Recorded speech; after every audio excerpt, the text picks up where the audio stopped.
Welcome to Harry's Cosmos. Today's adventure, what if Arcturus Black, the last great lord, named Harry and Hermione his only heirs? If you haven't already, smash that subscribe button and ring the bell so you never miss a story. Now, let's begin. Chapter 1. The Test of Cunning. The invitation came folded inside a dead man's handwriting. Harry found it on the kitchen table at Grimmauld Place, weighted under a saucer, where anyone might have left the morning's post. The parchment was heavy enough to stand on its own edge, and it had been sealed in wax the color of old blood, stamped with a raven mid-stoop above a single word he could not read because the language wasn't English. He turned it over twice before he understood that the letters on the front were his own name, written by a hand that had been schooled 100 years before he was born. Every stroke had a spine to it. Even the loop of the H looked as though it expected to be obeyed. Hermione came down the stairs while he was still holding it, a book open against her forearm and her hair pinned up with what he was fairly sure was a quill. She stopped when she saw his face. "What is it? I don't know yet." He held it out so the seal faced her. "But it's addressed to both of us." That got the book closed. She took the invitation the way she took everything worth taking seriously, with bold hands and no hurry, and she read the name on the front. And then she read her own name beneath his, and her mouth went thin. "This wax is charmed. Don't open it near the window." "Why not?" "Because whoever sent it will know the second we break the seal, and they've arranged for us to break it somewhere they can see. Look." She tilted the parchment. Under the raven, faint as breath on glass, a second impression rose and sank in the wax, a ring of stars turning slowly around a point. "That's a scrying mark. My money says the moment we crack it, it opens a line straight back to the sender." Harry had spent 3 years learning to trust that particular flatness in her voice, the one that arrived when she had already thought 2 steps past a thing he was still looking at. "So we don't open it. So we open it exactly when we choose to," she corrected, "and not 1 second before. There's a difference." She set the parchment on the table, pushed the saucer aside, and sat down across from it like a chess player who has spotted the shape of a trap several moves out. The Raven's House Black, that's their crest, the older one before the dog. Sirius will know whose hand this is. Sirius, when he came, knew at a glance, and the knowing drained something out of him that Harry had never seen leave his godfather's face before. He picked the invitation up, held it to the light, and put it down quickly, the way a man sets down something gone unexpectedly warm in his hand. "That's my grandfather's seal," he said. "You said your family were all dead," Harry said. "I said I wish they were." Sirius dragged a chair around and sat astride it, arms folded over the back, and for a moment he looked less like a man of 34 and more like a boy who had run away from a house and found it waiting for him at the end of every road he took. Arcturus Black. Lord Black, the head of the family, the real one, not the poor mad shell my mother kept in the drawing room upstairs. He's 90-something and he should have died a decade ago out of sheer spite for the rest of us, but he hasn't because Arcturus does nothing he isn't ready to do. He tapped the ring of stars in the wax, and this means he's ready for something. He wants the 2 of you, together, in his house. "Why us?" Hermione asked. "Why me? I'm Muggle-born. I'd have thought a Black would rather set the dogs on me." "That," said Sirius, "is exactly the question you should be frightened of the answer to." He got up and paced the length of the kitchen, and when he spoke again, it was in a register Harry had not heard from him, low and precise, the voice of a man reciting a catechism he had spent 30 years trying to forget and had not forgotten a word of. "You don't understand what the name is. Nobody outside it does. That's how it survives. When people say House Black, they think old money, a bad reputation, my mother screaming behind a curtain. That's the ash of it, the real thing." He stopped at the window, back to them. "There are 12 seats on the Wizengamot that predate the ministry, that the ministry inherited and never dared abolish because the magic that seats them is older than the law. Black holds one. There are vaults under Gringotts that the goblins don't rent, don't insure, and won't discuss because they were cut before the goblins came, and one of them is ours. There are properties that aren't on any map and can't be, and bloodwords on lands the size of counties, and debts owed to the house by families who'd rather die than have it publicly known they owe us anything at all. And Arcturus holds every strand of it in one hand, and when he closes that hand a very great deal of this country flinches, and he has never once had to explain why." He turned around. "That's what he's offering you, not an inheritance, a lever under the whole rotten floor of magical Britain.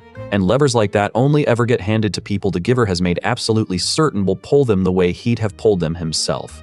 His eyes went to Hermione, then back to Harry. "So when he tests you, understand what's actually being decided. He's not deciding whether he likes you. He's deciding whether the last 400 years of my family were worth anything, and he's decided the 2 of you are the last experiment he'll run to find out. That's a terrible thing to be. It's a worse thing to fail at. And it might," the word came hard, "it might be the best chance either of you ever gets to change something that no one else alive is positioned to change. I hate that it's true. I've spent my life running from that house. But I won't lie to you to make the running look wiser than it was. They could not open it that day or the next." Hermione set it on the mantel where they could both watch it, and Harry caught himself watching it the way you watch a spider you have lost track of. The weight was its own argument, and they had it in pieces over 3 days. Hermione spent the first of them in the black-paneled library of Grimmauld Place, the one room in the house creature guarded and hated, pulling down every volume that so much as mentioned the Blacks, and by the second morning she had a list, written in her small fierce hand, of everything the name had done to everyone unlucky enough to be born near it. "It's not that they're cruel," she said, tapping the list. "Lots of families are cruel. It's that they're cruel systematically, generation after generation, with rules for it, like an institution. You don't get a family this consistently ruinous by accident. Someone built it to run this way and it's been running ever since." Harry read the list over her shoulder. The disownings, the arranged marriages, the 2 sons in Azkaban, the daughter who'd fled to France, the burnings off, and thought about the old man in the ink who had let his own sister be struck from the wall. Sirius wanted them not to go. He said so on the 3rd day, plainly, standing between them and the mantle, guarding them from a piece of parchment that might reach out and take them. You don't understand what he is. You think you do because you've read Hermione's list, but the list is the small stuff, the things that got written down. Arcturus is the thing that didn't get written down. He's the reason the list stops being about screaming and curtains and starts being about people quietly disappearing. He looked at Harry. "Your grandmother was struck off that tapestry and he let it happen, and now he's decided he wants you, and I have spent every hour since that seal cracked trying to think of a version of this where you go into his house and come out unchanged, and I can't find one." That was the thing that decided Harry in the end, though he didn't say so to Sirius. Not the danger, but the sentence underneath it. He wants you, and the fact that no one, in the whole of Harry's remembered life, had ever wanted him for reasons that turned out to be about him at all. On the 3rd evening, the parchment settled the matter itself. The wax cracked with no hand near it. The raven lifted its wings off the seal, black ink pouring up into the air of the drawing room, and the ink knit itself into the shape of an old man seated in a high-backed chair, drawn all in lines, moving. Arcturus Black looked out of the smoke at the 2 children who had refused for 3 days to be summoned, and something in the drawn face approved. "You waited," he said. The voice came from the ink somehow, dry as turned pages. Most would have torn it open the same hour, gorged on curiosity like dogs on offal. "You have some patience between you.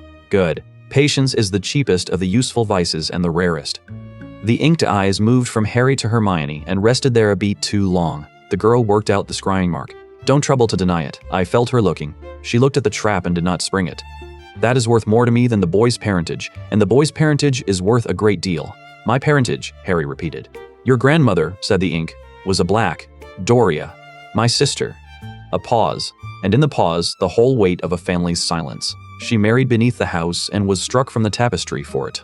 And I let them strike her because I was younger then and a coward in the particular way that clever men are cowards, which is quietly and with excellent reasons. She died the year your parents did. I never wrote to her." The drawn face did not soften exactly, but it stopped hiding something. "You have her mouth. I noticed it in the newspaper 3 summers ago, and I've been noticing it since."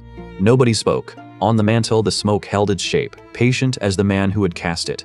"I am going to die," Arcturus went on, in the tone another man might use to remark on rain. "Within the year or the year after. The healers argue about it and I have stopped listening. When I die, the House of Black dies with me, unless I hand it to someone before I go. I have surveyed my relations." Contempt moved through the ink like a current. "A convicted fugitive, a woman in Azkaban who worships a corpse, a cousin's boy who counts his galleons in his sleep, and a great-nephew raised by muggles who has 3 times before he could legally hold a wand done things the finest of my line could not." The eyes fixed on Harry. "I will not give my house to a name. I have watched what names do to this family. I will give it to a person if I can find one worth the giving, and I have decided to spend some of the little time I have left finding out whether you are that person." The smoke turned unhurried to Hermione. "Both of you," I said together, and I meant it. I do not yet know why I meant it. That is unusual enough that I intend to pursue it. "You want to test us," Hermione said. "I want to test you," the old man agreed. "You will come to Ravensmere. You will stay a week to begin with, and you will find, when you arrive, that I have already begun." The ink was thinning now, the lines coming apart at their edges. "The carriage is at the door. It has been at the door since I began speaking. The first of my questions is whether you noticed." The smoke unraveled. Out in the square, a coach stood at the curb that had not been there 10 minutes before. Drawn by nothing at all, its lamps already lit against a sky that had not yet decided to be dark. Harry looked at Hermione. "Did you hear a carriage?" "No," she said slowly, and then with the particular grimness of someone who has just understood the rules of a game she has been enrolled in without consent, which is the point. He wanted to see whether we'd be so busy listening to him that we'd stop listening to the room. "First question. We half failed it." "Half? You noticed I noticed." She was already reaching for her cloak. "That counts for something, come on. If we're going to be tested, I'd rather be tested, rested, and fed than sitting here inventing worse versions of it than he's actually planned." Sirius caught Harry's arm at the door. His grip was hard. "Listen to me. Arcturus is not cruel for pleasure. That is the mistake everyone makes about him, and it kills them. He is worse than cruel. He is fair on his own terms, and his terms are older than the ministry and colder than the grave. And he will take everything you show him and use it. Show him only what you can afford to have used." He looked at Hermione, and whatever he saw made him let go of Harry. "He'll try to divide you. It's what the house does. It's all it's ever done. Set black against black until there's one left standing on the bones. Don't let him." His mouth twisted. "That's my whole inheritance, that sentence. It's the only useful thing anyone in my family ever taught me, and they taught it to me by doing the opposite." The carriage ran without horses and without sound, and it did not seem to touch the roads so much as remember them. London thinned and fell away. Fields came, and then downland, bare and green and older than anything with a name, and the light outside the windows never quite matched the hour, so that they crossed a noon and an evening, and something that might have been a second dawn, all in the space of what Harry's watch insisted was 40 minutes. Hermione had brought the box letter and one of Sable's books, and read neither. She sat with her shoulder against the window and watched the wrong-colored light go by. "I keep trying to decide what he wants," she said, "and I keep getting the same answer, and I don't like it." "Which is?" "He wants to not be the last." She said it plainly, the way she said the things she'd turned over enough times to have worn smooth. Everything Sirius told us. The pride, the cutting people off the tapestry, the toujours per. That's a family that spent 400 years making itself smaller, burning off anyone who married wrong or thought wrong or loved wrong, until there's one old man in a house with 40 empty chairs. And now he's at the end of it, and there's nothing left, and the thing he built his whole life on turns out to be a machine for producing exactly this. She turned from the window. "So no, I don't think he brought us here to be cruel. I think he brought us here because we're the first thing in a century that hasn't done what blacks do, and he can't work out whether that makes us worthless or the only thing worth anything, and he's going to spend the week finding out by trying to make us do what blacks do. Betray each other. Choose the house over the person." Her mouth set. "And when we don't, it's going to break something in him. I don't know yet if that's a good thing or a dangerous one." "Both, probably," Harry said. "With him, it sounds like everything's both." That earned him a sideways look, almost approving, the same one she gave him when he got an answer right, in a way she hadn't expected him to. "Careful, you're starting to think like the tapestry."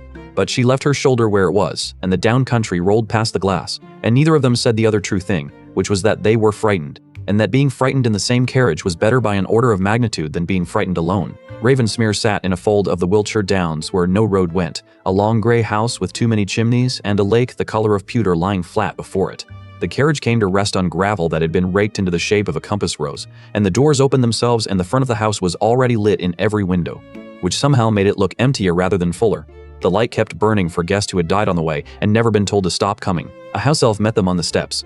She was very old, her ears gone soft and folded like a book left in the rain, and she wore not a pillowcase but a proper livery, black with the raven picked out in silver thread over her heart, and she bowed exactly as low as protocol required, and she bowed exactly as low as protocol required, and not a hair lower. "Creature's cousin once removed," she announced, before either of them could ask.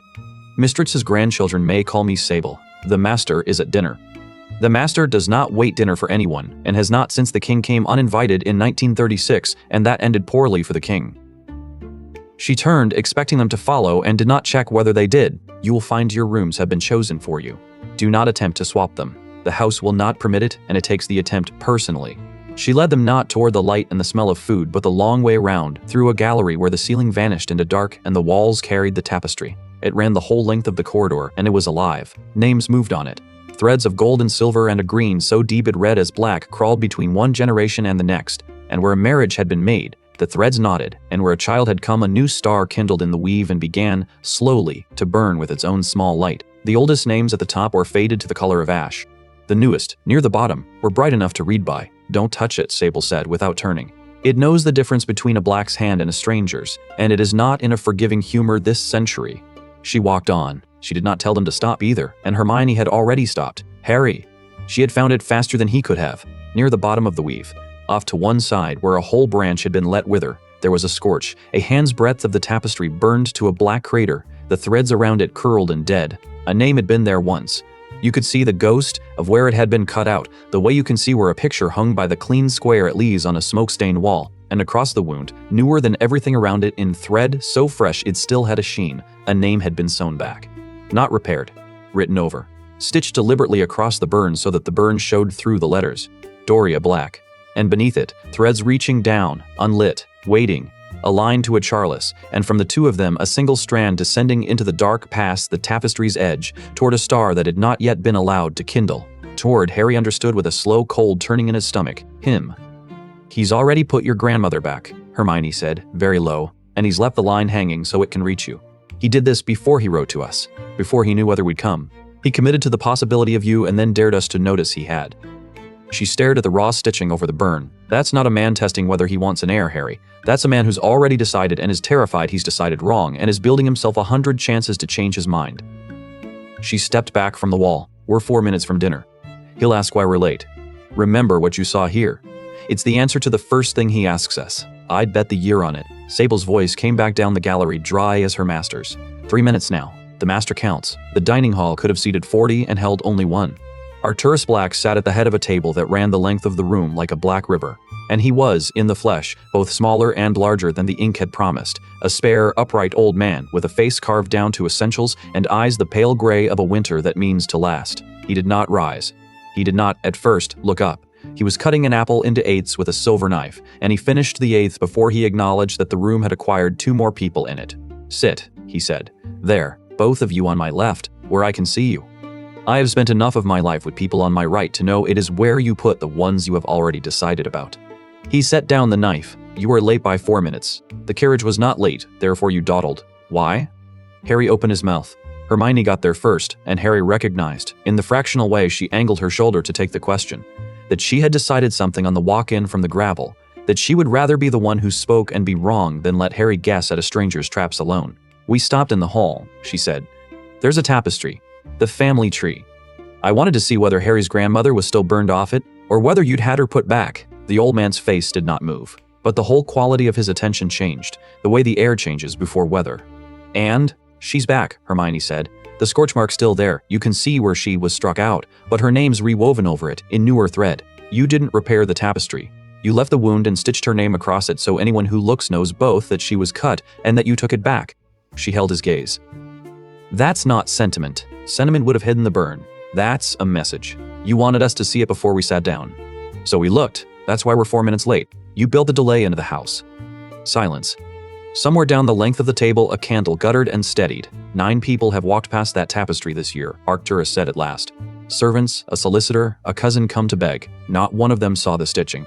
"You have been in my house 11 minutes. He picked up the knife again, and this time, when he cut the apple, he cut a piece free and set it, deliberately, on the edge of Hermione's empty plate. It was, Harry would understand only much later, the single most extravagant courtesy the old man had paid anyone in a decade. "Eat. You will need it. We begin tonight." Dinner was the test, though it took Harry most of an hour to be sure of it, and by the time he was sure, he had already lost several moves he hadn't known he was playing. It began with food and talk that felt almost ordinary. If ordinary could be made of a table long enough to echo in an old man who asked questions the way a duelist offers a handshake, he wanted to know what Harry had done to the troll in his first year, and made Harry tell it plainly, and interrupted twice to strip the story of its accidents. "You did not think," he said, when Harry described swinging up onto the thing's back. "You acted. There is a difference, and the difference is the whole of your problem. You are brave the way a fire is brave. It does not choose the house it burns." He turned the same blade on Hermione, asking her to explain how she had known the potion's riddle guarding the stone, and when she did, cleanly, he pressed until she admitted the one thing she had not solved, that the riddle assumed the drinker was alone and had no answer for 2, and he nodded, granting her the point she had won by confessing what she had failed. "The girl thinks in systems," he told Harry, and did not lower his voice for the girl sitting between them. "She will find you the door and the lock and the law that governs both. She will not, on her own, walk through a wall. You walk through walls and break your full neck on the far side. Do you begin to see why I said together? You keep talking about us as though we're a pair of tools you're deciding whether to buy," Hermione said. She said it evenly, but there was a line of iron under it. "We're not a matched set. We're 2 people who happen to be friends." "You are 2 people who happen to be necessary to each other," Arcturus said, "which is rarer than friendship and more dangerous, and you resent my noticing it because you have not finished noticing it yourselves." He let that sit, then he laid down his knife, and the whole register of the evening shifted, and Harry felt it change the way you feel a floor grow soft. Before the offer, he said, a smaller thing. "Consider it the door before the door." He raised one finger, and Sable set upon the table between them a box. It was black wood banded in silver, no larger than a loaf, and it had no visible lock, no seam, no hinge. On its lid a single line was cut into the wood, and inlaid with the same green-black thread as the tapestry. "What I hold for the one who does not force me." "Inside that box," Arcturus said, "is a letter. It is written to your godfather's caseboy, and it bears my seal, and it instructs a certain member of the Wizencommot who owes this house 3 favors older than his marriage to move, quietly, before the summer is out, for a review of Sirius Black's conviction on the grounds that he was never tried. It is real. I wrote it this afternoon. It will do exactly what it says." His pale eyes moved between them. "It is yours to take, tonight, if you can open the box. There is a way. There is always a way. A black does not build a lock he cannot pick, only one that punishes the wrong kind of picking. You may use magic. You may use your hands. You have until the candle at your elbow burns down to the silver band, which is a quarter of an hour, and no longer. Begin." Harry had his wand out before Hermione's hand closed over his wrist. "Don't," she said. "Read the lid again. What I hold for the one who does not force me." Harry read. "Every instinct you have is going to be to blast it open or prise it apart, and the box knows that, and it's counting on it." She was already turning the box in the candlelight, not to shake it, but to read every face of it, her fingertips barely grazing the wood. "It's not a puzzle about cleverness. He said it himself at dinner. You walk through walls, I find the door. He's built us a box that destroys what's inside if you use force, and he wants to see whether you'll trust the way it's written, or trust your hands." She set it down flat. "There's no lock because there's nothing to unlock. Look, it said the one who does not force me, not the clever one, not the strong one. The box doesn't want to be solved, it wants to be asked." "Asked," Harry repeated. "It's black magic. Old family magic. Sirius said the house is all pride and severance and setting kin against kin. So what's the one thing 400 years of blacks would never do to a locked door?" She looked up at him, and something bright came into her face. The thing that came when a lock turned over in her mind before it turned over in her hand. They'd never say please. They'd never admit they wanted the thing inside enough to be gentle with it. Pride won't stoop, and force won't wait. She put both palms flat on the lid, not gripping, just resting, and she bent her head to the box the way you bend to a frightened animal. "We're not going to force you," she said to it quietly, and she meant it, and Harry watched her mean it. "We know what you're keeping. We know who it's for. We'll wait as long as it takes, and we won't break you to get it, because the man it would free taught us not to break the people who help us. So, please, open if you want to." For a long moment nothing happened, and the candle burned, and Harry saw the old man at the head of the table lean forward by half an inch, which on Arcturus black was the equivalent of another man leaping to his feet. Then the seam appeared, one clean line of silver light racing around the box where no seam had been, and the lid rose of its own accord, slow and soundless, and inside on a bed of black silk lay a single folded letter sealed with a raven, whole and unburnt and real. Hermione did not snatch it. She looked at Arcturus first. "It's ours?" "It is yours," the old man said, and his voice had changed, some grain in it had shifted. He watched her lift the letter with 2 fingers and hand it, without hesitation, across the table to Harry, who held it like a thing that might come apart in his hands. 14 heirs of my blood have sat where you sit and been given that box. I built it the year my father died, to test whether the house had raised anyone worth handing itself to." His jaw worked. Every one of them blew it open. The letter inside was different each time, but the box was the same. And 14 times I watched a black look at the words, "The one who does not force me and reach for a wand," because a black cannot conceive that the world holds anything a black is not entitled to take by force. He looked at Hermione, and the look went on too long. "You said please to a box. To a piece of my family's magic that has never in 400 years heard the word from one of us. And it opened for you like a flower for the sun because it has been waiting 4 centuries for someone to ask." He sat back.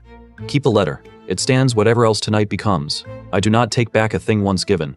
That at least I never learned from my father." Then, dry again. The softness folded away as fast as it had come. "But do not congratulate yourselves. The box was the door before the door. Now comes the door. Enough! You have eaten. Now I will make you an offer, and how you handle it is the first thing about you I will actually write down." He drew a document from inside his coat. It unrolled itself along the table toward them, parchment covered in a dense hand, and Harry saw his own name in it, and galleon figures with more zeros than he could count at a glance, and words like heir and vault and seat that seemed to rise off the page and hang in the candlelight. "That," said Arcturus, "is a deed of naming. It is not a will. A will can be contested by any greedy cousin with a solicitor and a grudge. This is older magic, and it cannot be broken because it is not written in ink alone." His pale eyes settled on Harry. "It names you my heir. Not conditional. Not pending further tests. Tonight. It gives you the black vaults, the seat on the Wiesengemot, the houses, the standing, everything the name commands, which in this country is a very great deal, more than the ministry likes to admit it fears. Sign it, and you walk out of Ravensmere in the morning one of the 3 or 4 most powerful young men in magical Britain. Your godfather's freedom becomes a matter I can arrange with a dinner and a threat. Your enemies become my enemies, and my enemies have a way of reconsidering." He paused. "There is one clause. It is small, it is at the bottom, and it is customary, and every heir of this house for 400 years has signed the same words." He slid a quill across the table. It rolled to a stop against Harry's hand. "The clause names you sole heir, you alone, as it must. A house cannot be half without dying. The girl is thanked for her service and released from further obligation to me with a gift of 1,000 galleons in recognition, which is generous, and she goes home to her parents a rich young woman, and you go on to be Lord Black." The quill gleamed. "Sign, and it is done." The candles burned. Down the table the old man watched and did not move, and did not breathe in any way Harry could see, and the whole enormous house seemed to lean in over the two children to hear what Harry, who had Doria Black's mouth, would say. Harry looked at the quill. Then he looked at Hermione and found her already looking at the document, not at him, her eyes running down the dense clauses the way water runs downhill, fast and certain, and finding every crack. "Don't sign it," she said. "I wasn't going to." He hadn't been. He'd known it in his chest before he could have said why, but he trusted her to have the why. And she did. "No. I mean, don't sign it because it's a trap, not because it's unkind." She put her finger on a line near the bottom, and her voice dropped into the flat, rapid register it took when she was reading Law Under Fire. "This isn't a clause that thanks me and sends me home. Read it. The named heir affirms sole and undivided inheritance, renouncing all who stood as kin, counsel, or companion to his election." She looked up, and now she looked at Arcturus, not at Harry. "Renouncing. Not releasing. Renouncing. Not releasing. Renouncing. In air magic, that's not a formality, is it? That's a severance. If Harry signs this, it doesn't just send me home rich. It cuts me out of his life by the roots. It makes it so that anyone who helped him get here, me, Sirius, anyone, is magically unmade from his story, so that the record of the house says he came to it alone. That's what renouncing all who stood as companion to his election means? It doesn't reward me. It erases me." Her jaw was hard. "And Harry would sign it without reading it because you dressed it up as a gift to me, and you counted on him being too decent to look closely at 1,000 galleons with my name on it. You weren't testing whether he's greedy. You were testing whether he's careful. Whether he'd take a good thing on trust because it was wrapped in kindness to someone he loves." The word "loves" landed on the table, and neither of the children moved to pick it up. Arcturus Black sat very still. And then, slowly, he began to laugh. Not the dry rasp Harry had braced for, but something lower and stranger, a sound that seemed to come from a part of the old man that had not been used in a long time and had rusted shut. 400 years, he said when he had done. 400 years, and every heir of this house signed those words, and not one of them read them. Because a Black has taught from the cradle that the house is worth any severance, and every companion is a rung to be kicked away once climbed. My own father signed it. I signed it. I renounced a sister to hold this name, and told myself the words were a formality, and did not understand until she was dead that magic does not care what we tell ourselves. He looked at Hermione, and there was something in the pale eyes that had not been there over the apple, something raw and very old. "You read it. A Muggle-born girl, 11 minutes and an hour in my house, read 400 years of black cunning and named it what it is, a trap baited with a good man's decency." He turned the same look on Harry. "And you did not sign, though the freedom of the one man who has loved you was on the table, and you wanted it. Do not tell me you did not want it. I watched you want it. You did not sign, because she said do not, and you trusted her more than you trusted your own longing. That is the test, not whether you are clever. I have clever relations rotting in Azkaban, whether you are clever together. Whether, put in a room and handed a knife and told that cutting the other loose will buy you everything you desire, you will refuse the knife." He drew the deed back up the table with a flick of 2 fingers. It rolled itself closed. He held it a moment, and then, deliberately, he touched the corner of it to the candle flame and let it burn, and dropped the burning thing into a silver bowl that had been waiting on the table the whole evening for exactly this, which meant he had known, had planned for the possibility that they would pass, and prepared the fire for it. "That copy was always going to burn," he said, watching it. "The only question was whether it burned because you refused it, or because you signed it and I had no further use for you. A signed one would have burned too. You would never have known the difference." The flames threw moving light of the carved planes of his face. "Understand what I am telling you. I do not intend to hand you anything.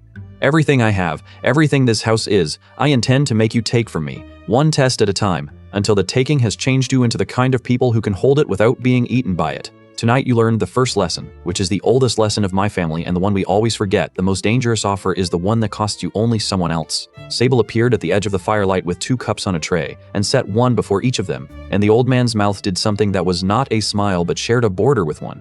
"Drink. It is only chocolate, even black-string chocolate. We are not entirely made of granite, whatever the prophet prints." He rose at last with the slow economy of a man who has learned exactly how much of his strength each movement costs. At his full height he was tall, taller than the years had any right to leave him, and the raven crest over the great fireplace seemed to answer him, its silver eye catching the light. "You will sleep here tonight. Tomorrow there is a second test, and it is not like the first. The first asked whether you would refuse to cut each other apart when I offered you a reason to. The second will not offer you a reason." He was already turning toward the dark end of the hall, toward a door that had not been there when they came in. it will manufacture one. It will make each of you believe with evidence that the other has already cut first, and then it will wait to see which of you swings the knife, and what you will be quite certain is self-defense." He paused at the door. He did not look back. "Sleep well," said Arcturus Black. "You will not, but it is customary to say it, and I am, whatever else, a man of custom." Their rooms adjoined. Harry noticed at the moment Sable showed them up.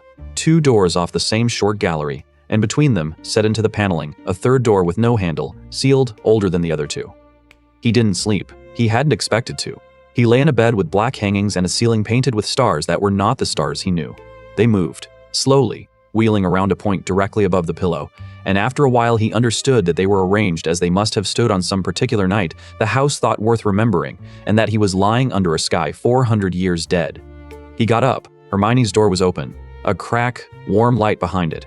She was sitting up in her own black-hung bed with 3 books open around her and a candle she had clearly conjured because the room's own lamps had refused to brighten past a sullen glow. "I can't sleep either," Harry said. "I wasn't trying to." She moved a book so he could sit on the edge of the bed, which he did in his socks, the way he'd sat on the edge of 100 beds in the Gryffindor Tower while she talked him through some problem he couldn't see the far side of. "I've been reading up on air magic.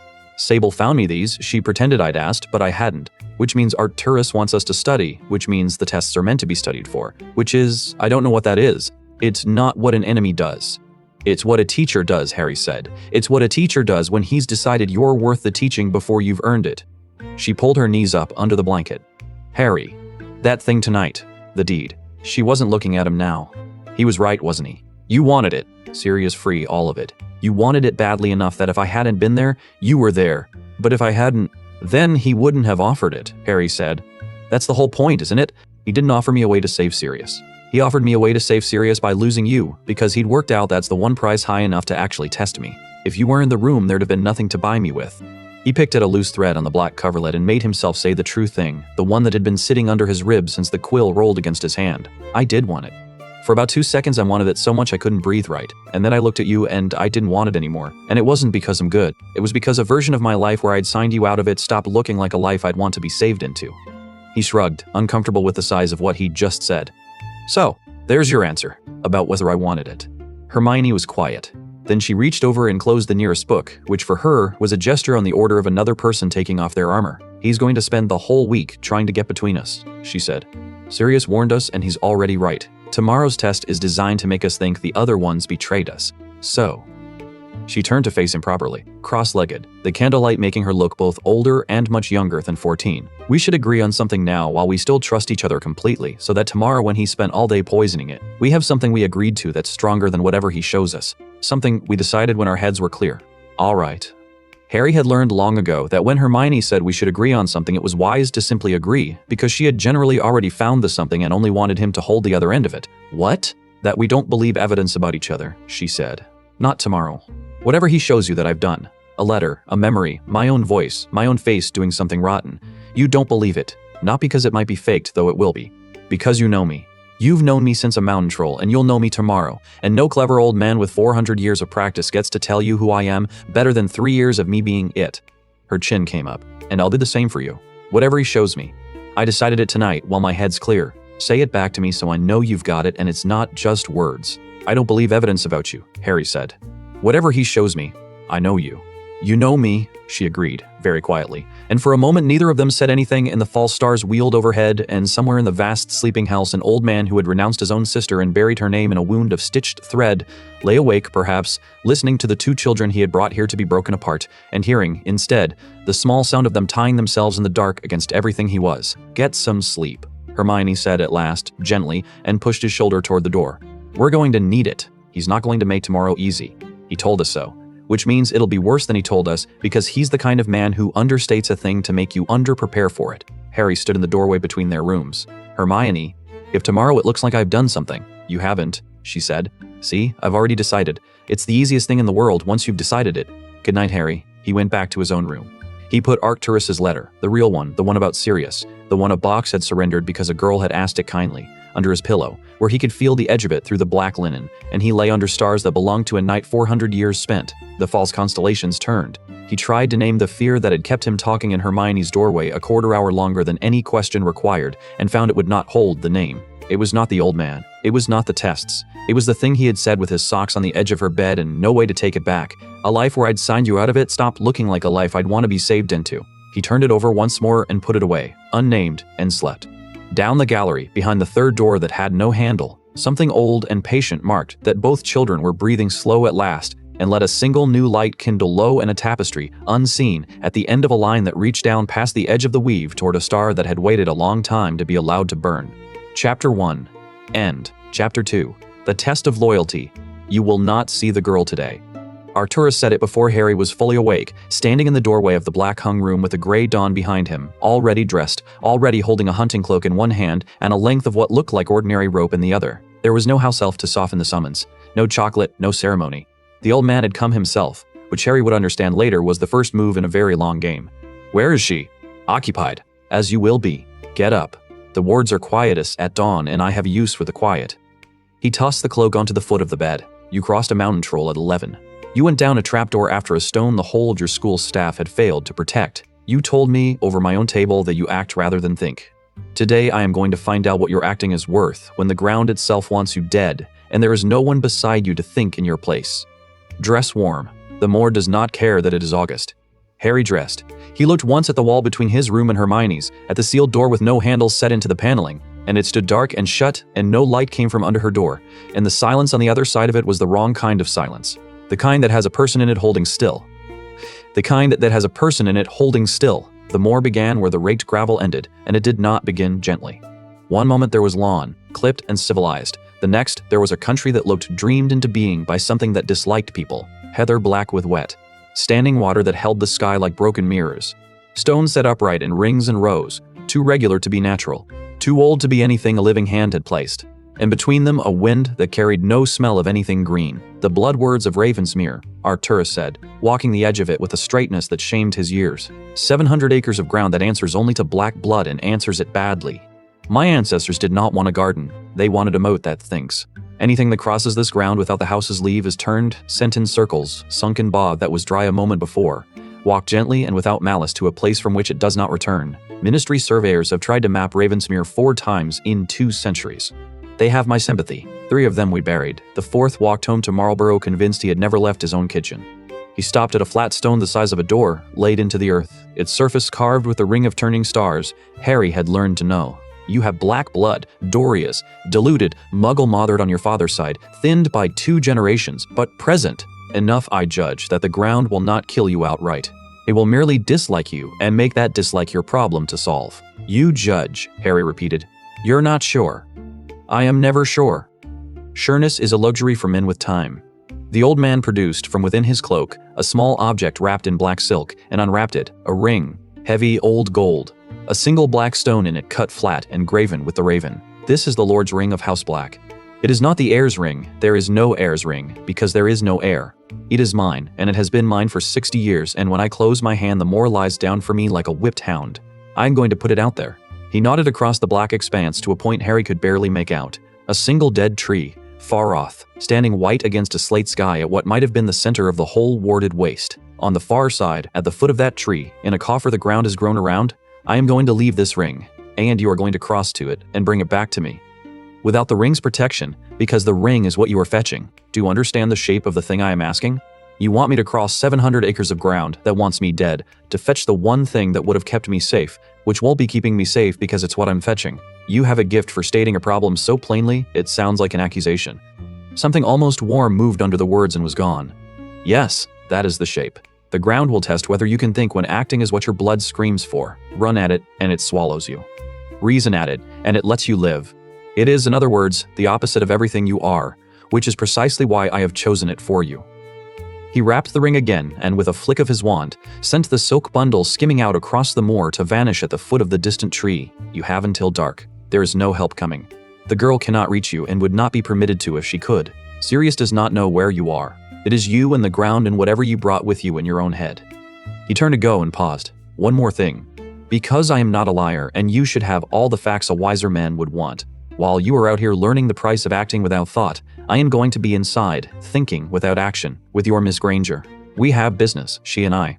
It concerns her and not you. The pale eyes were flat and unreadable. Cross the moor, boy. Or don't. The ring will still be mine at dark, and I will still be Lord Black, and you will merely be wet." He walked back toward the house without looking round, and the lawn swallowed him, and Harry stood alone at the edge of a country that wanted him dead with a whole day in front of him, and a cold small worm of a question already turning under his ribs, business that concerns her and not me. Hermione had been awake since 4. They had come for her before dawn. Not Sable, but a wizard she had never seen.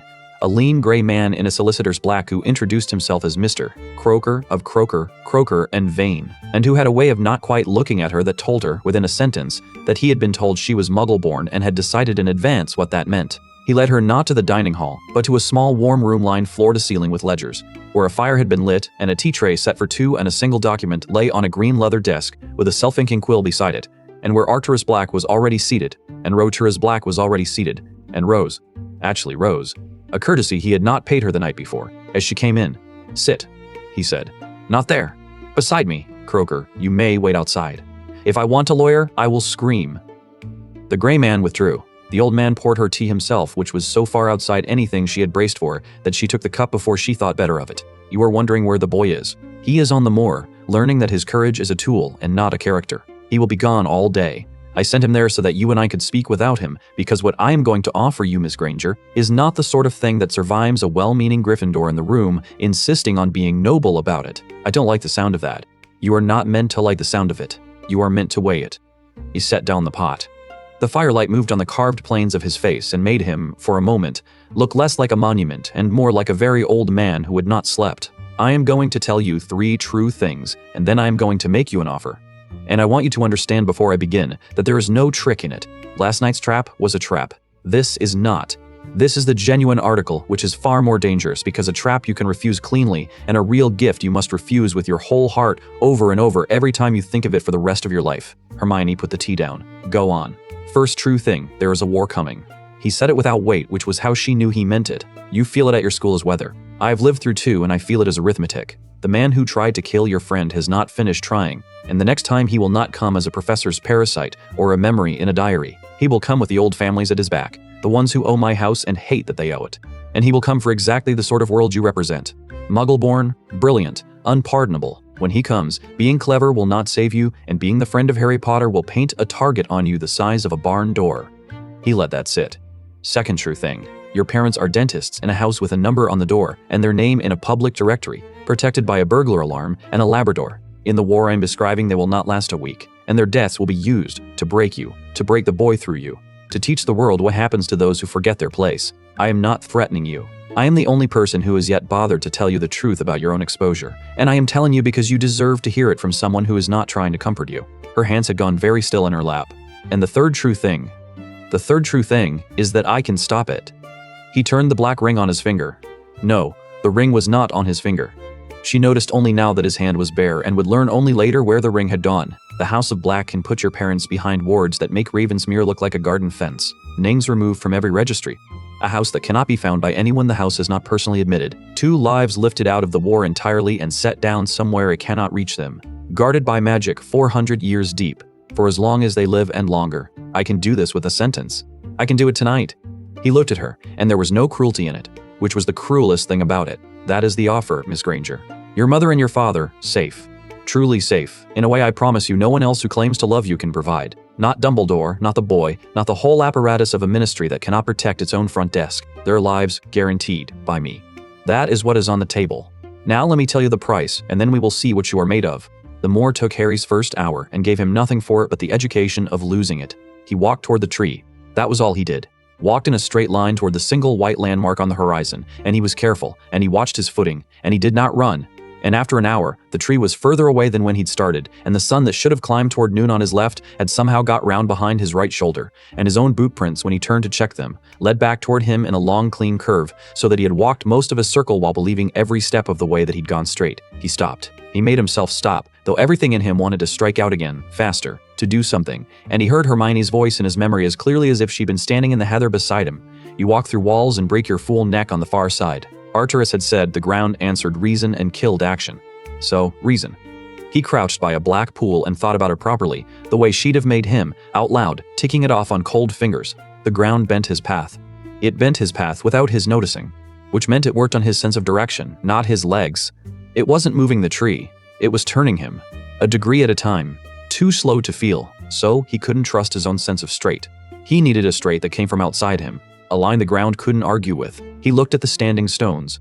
Rows of them, ancient, set by the house itself, and the house's magic wouldn't fight the house's own markers, would it? He sighted along a row of the upright stones. It pointed, dead true, not at the tree but at a fold in the hills, but a second row crossed it, and where the two rows would meet if he followed them lay, he stood, checked, sat back down, checked again, the tree. The stones were a grid.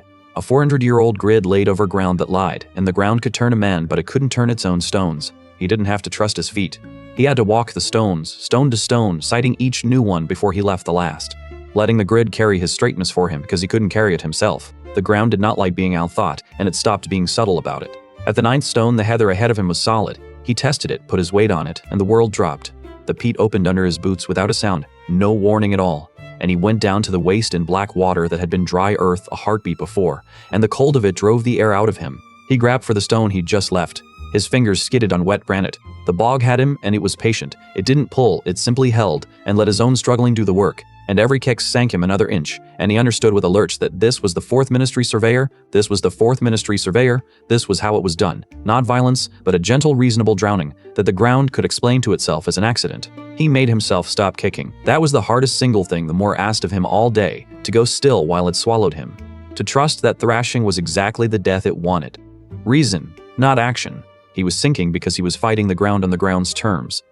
He stopped fighting down and reached up instead, slow, both arms, and found not the slick top of the stone but the carved groove of the starring cut into its face, and hooked his fingers into the carving, into the house's own mark, the one thing on the moor that belonged to the family and not the malice, and the stone held him where the wet granite had not, the carving itself declining to let go of black blood. He hung there, chest deep, breathing.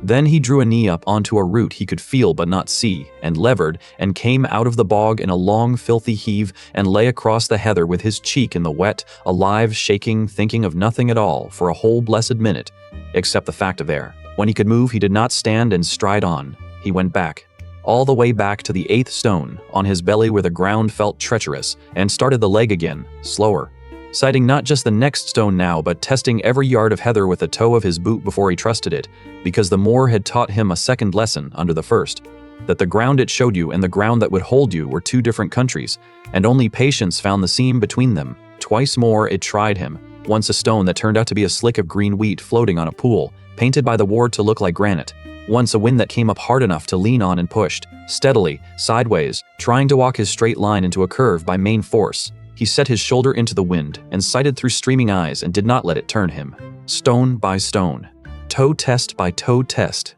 It was slow. It was maddeningly, gut-churningly slow, because every instinct he owned wanted to cut across the open ground toward the tree he could see, and every time he gave in for even 3 steps, the tree slid sideways and he had to go back to the last stone and start again. But stone by stone, sighting and crossing and sighting again, the white tree came closer and did not retreat, and by what his gut said was late afternoon and his watch refused to confirm, he put his hand on its dead bark and found, at its foot, a coffer. The ground had grown up and around, moss and root and stone, knuckled over a box of black wood he already knew how to open. He did not force it. He knelt in the wet and put his hands flat on it and told it, feeling only slightly ridiculous, that he wasn't going to force it, that he knew what it kept, and the seam of silver light ran round it and the lid rose, and the Lord's ring of house black lay on black silk with the raven catching the last of a sun that had finally, grudgingly, agreed to be where it should, and folded beneath the ring where he could not fail to find it. There was a letter, and it was in Arcturus's hand, and it was addressed to him, and Harry read it kneeling in the mud with the wind trying to take it out of his fingers. Boy, if you are reading this, you have crossed the moor, which means you can think when you must, which is more than most of my blood could do. Good. Now think about this, and think hard, because I will not be there to watch your face, and you cannot lie to me from 700 acres away. While you learn to reason on my moor, I made your Miss Granger an offer inside my house. A real one. Her parents' lives, guaranteed by the full weight of this house, safe from the war that is coming for exactly her kind. The price was small, and she has, by the hour you read this, almost certainly paid it. She has agreed to enter the House of Black as its ward, bound to it, beneath its lord, no longer your equal, but your subordinate in law and magic, because a house cannot protect what it does not own. She took it, boy. Of course she took it. She is the cleverest person you know, and she loves her mother, and I offered her the one thing cleverness cannot buy. She sold your partnership to keep her parents breathing, and she was right to, and any decent person would have done the same. I tell you this now, on the moor, with my ring in your hand. Because there is a second door here that you did not see. The ring makes its holder lord. Not the heir, there is no heir yet, but the man who holds that ring commands this house until I take it back. She is bound to the house now. Which means, boy, that with my ring on your finger, she is bound to you. Put it on. Become for one night the thing that owns her, and you can command her parents saved and her equal to you and the whole matter set right by your own hand. But only if you take the power first. The ring is in your hand. She has already chosen safety over you. Choose now, whether you will rule her or rescue her, for the ground has taught you that there is a difference. A.B. Harry read it twice.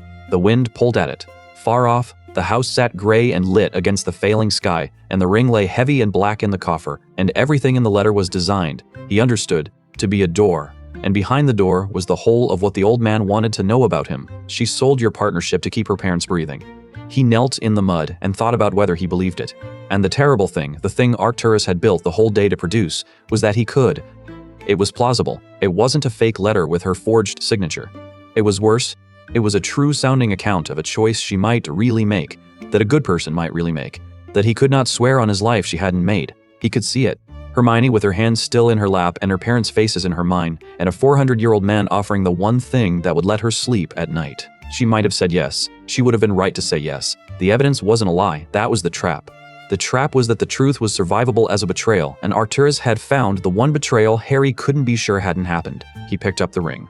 It was warm. It wanted to be worn. He could feel it wanting, a low pull like a tide, and he understood in his fingers what the letter had promised, that if he put it on, he would be, for a night, the lord of this house, and that whatever binding held Hermione would run up through the gold into his hand, and he could speak, and her parents would be saved, and she would be lifted back to his side by his command, and the whole ruinous day would be redeemed by his own power. It would be a good act. He would be saving people. That was the genius of it. It didn't tempt him with cruelty. It tempted him with realty. You remembered a candlelit room and a girl's finger in a line of poisoned law. He counted on you being too decent to look closely at a good thing. He put the ring back down on the silk. No, he said, out loud, to the wind and the tree and the old man who was not there. I'm not doing it.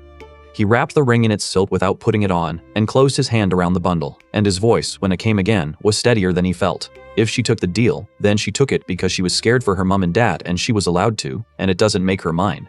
If she took it, then the thing to do is get her out of it. Burn the whole house down to unbind her if I have to.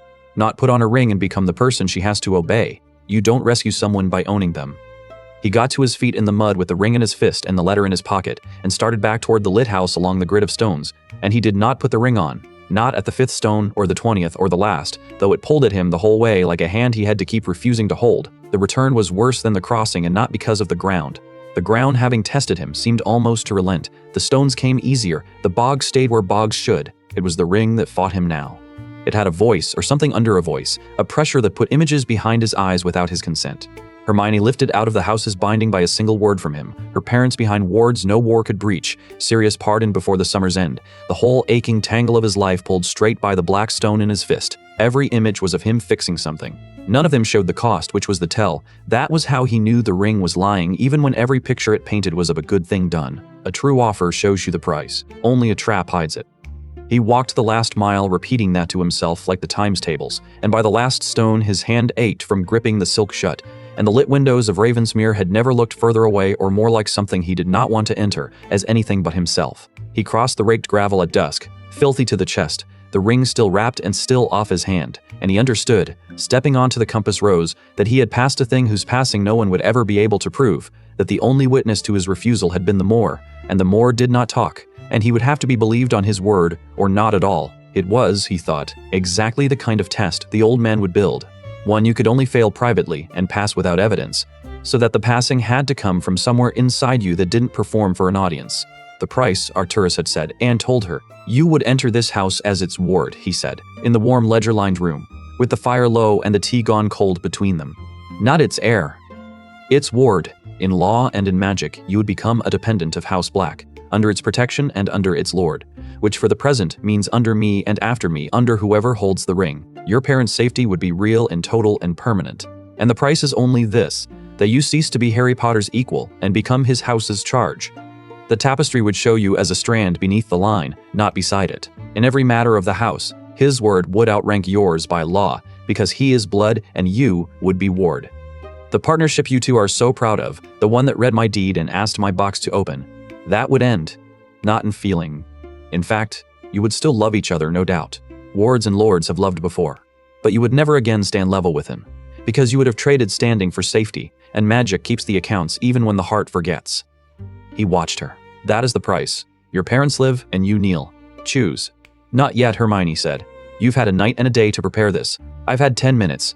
If you want an answer you can trust, you'll let me ask you things first, because I don't sign what I don't understand, and I'd have thought after last night you'd want an heirs ward who reads before she signs rather than one who doesn't. The old man inclined his head a fraction. Ask. The ward binding. You said magic keeps the accounts. If I become the house's ward and later, years from now, the house wanted rid of me, could it? Could a lord who wasn't Harry, who came after him, decide the muggle-born ward was an embarrassment and simply strike me off the way you struck off his grandmother? She held his eyes. Because you didn't just tell me a story about Doria last night. You showed me the burn, so I know exactly what this house does to the ones it decides it's finished with. Something moved behind the pale eyes. She had reached without meaning to, the place he kept his own guilt. It could, Arcturus said after a moment, and did not soften it. A binding of protection can become a leash in the wrong hand, and this house has produced more wrong hands than right ones. I could word the deed to forbid it. I could not guarantee some future lord would not find a way around my wording. 400 years of blacks have made an art of finding ways round the intentions of dead men. You would be safe as long as I live, and safe as long as the boy holds the house, and after that you would be as safe as whatever he raised his own heirs to be. That is the truth. A lesser man would lie to you here. I've decided you are worth more to me told the truth and lost than kept by a lie. He turned the bare place on his finger where the ring should have sat. You asked whether the house would strike you off as it struck Doria. Let me tell you what it cost to strike Doria off, since you have earned the telling. It cost me, my sister, and 40 years of pretending I did not have one. It cost this family its last chance to become something other than what it was, because Doria married a potter who was kind and clever and beneath us, and if we had let her keep her name, there might have been blacks in this house who laughed. Instead, we were pure and correct and alone, and I have sat at that table down the hall for 60 years being pure and correct at 40 empty chairs. His voice did not rise. So when you ask whether this house destroys what it decides it is done with, yes, it does. It is the only thing my family was ever truly good at, and I am offering to make you a part of it anyway, because the alternative I can see for you is worse, and because a small, cowardly part of me that I do not like wants to save one muggle born the way I did not save one sister. Now you have your context. Does it change your answer, or only its price? Hermione was quiet for a moment, and when she spoke her voice had gentled, though the iron under it had not. It changes what I think of you. It doesn't change my answer. And she said it. But the saying of it took the rest of the hour, and it was not simple, and she made him watch every second of the cost. She did not answer quickly. He had not expected her to. She saw him note that she did not, saw him mark it as a point in her favor, and hated that even now, cornered, she was reading his tells. She thought about her mother's laugh. She thought about her father falling asleep in front of the 10 o'clock news. She thought about a war she had felt coming as weather and this dreadful old man had named as arithmetic, and she understood, with a cold clarity that was almost grief, that he was not lying about any of it. That this was, in the plainest sense, the one sure way to keep the two people who had made her from being murdered. To make a point, "You're not offering me my parents' lives," she said at last, slowly, feeling her way along it the way she'd felt along the box the night before. "You're offering me my parents' lives in exchange for Harry's. Not his body, his. The thing he is when we're together. You've watched us for one night and you've already worked out that the two of us level is worth more than either of us kneeling, and you're offering to buy my parents with the one currency I'd hate most to spend, because that's the only way to find out whether I'd spend it." She lifted her chin. "You said there was no trick? You were right. That's what makes it monstrous. There's no trick. It's just the worst true choice you could build handed to me clean." "Yes," said Arcturus Black, and did not deny it, and something in his face had gone very still. "Now choose, Miss Granger. The war is not a metaphor, and your mother's throat is not a metaphor. I can save them. All you must do is agree to be less than the boy you love. Thousands would take it and weep with gratitude. Will you?" And Hermione, who had never in her life found a right answer she was willing to fail, sat in the firelight with the two people who made her on one side of the scale, and the person she was becoming on the other, and understood that this was the first problem she had ever met that punished her for solving it well. She was in the ledger room when they brought Harry back, mud to the knees, the ring wrapped in silk in his fist, and the door opened, and there she was. And for one whole second neither of them said anything at all, each reading the other's face, for the thing the old man had promised was already done. "Did you sign it?" Harry said. Not an accusation, a door he was holding open for her.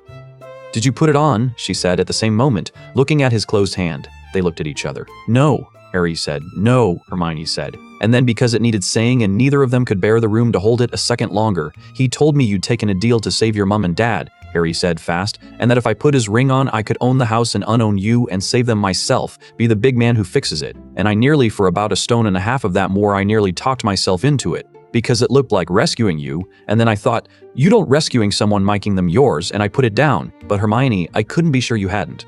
That was the awful part. It wasn't a fake. You might have. It would have been the right thing to do for your mom and dad, and You still didn't take it, she said. Even thinking I might have. You'd rather burn the whole thing down than rule me. Her voice was not quite steady. He offered me my parents' lives, Harry. Really offered. No trick. I checked it 4 times. It was real. He'd have done it. All I had to do was agree to stop being your equal. Become the house's ward. Kneel. Her hands were tight in her lap. And I sat there for an hour with my mum's face in my head. And I want you to know I thought about it. I'm not going to pretend I didn't. Because if I pretend I didn't, then it wasn't really a choice, and it was the hardest thing I've ever... She stopped. Started again, flat and certain. I said no. Not because I love them less. Because the version of me that keeps them safe by kneeling would spend the rest of her life being someone who could be bought with the people she loves, and I won't be that, and I won't do that to us. And I decided the war would have to come, and I would have to find another way to guard my parents that didn't cost me the thing that makes me worth guarding. I said no, 10 minutes before you came in. I said no. From the corner of the room, where he had been sitting so still that neither of them had marked him, Arcturus Black spoke. She said no, he confirmed, at some cost to my composure, which is not easily disturbed, and which she disturbed. And you, to Harry, put down a ring that makes men lords, because putting it on would have made her yours, and you would rather have nothing than have her that way. He rose. The bareness of his hand was very plain now.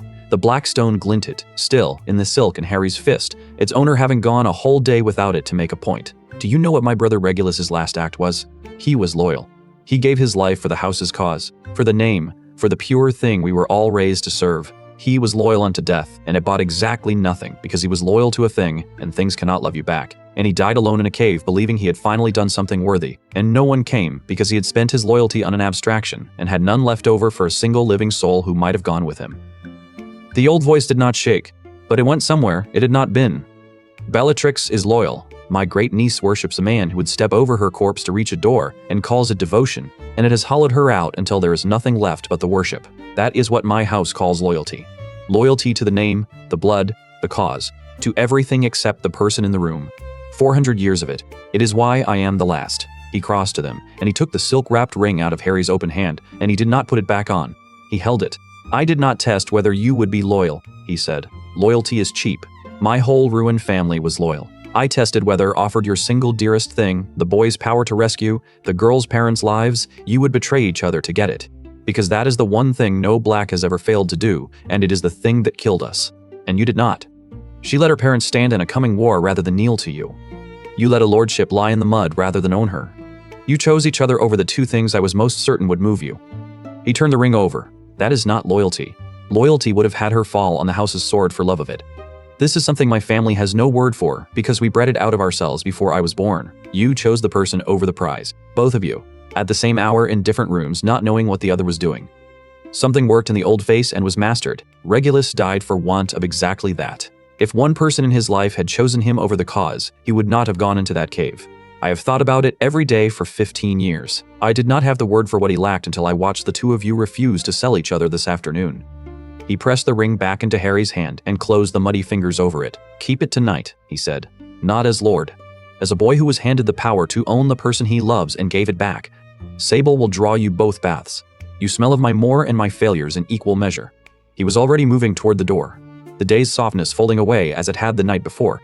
Faster than seemed possible. Tomorrow there is a 3rd test, and it is not like the first 2. The first asked whether you would refuse to cut each other apart. The second asked whether you would refuse to sell each other. Tomorrow asks nothing of your loyalty at all, because I am done doubting it. At the door he paused, and for the first time did look back, and the pale eyes rested on Hermione a beat too long, as they had over the apple and over the box. Tomorrow I open the grimoire. The blood of my house will decide, itself, whether it will have you. And the blood of my house has never in 400 years met a muggle born it did not try to kill. Sleep, Miss Granger. Tomorrow I cannot protect you from my own family's magic, and I find, to my considerable irritation, that I would like to be able to. He went out. The fire settled.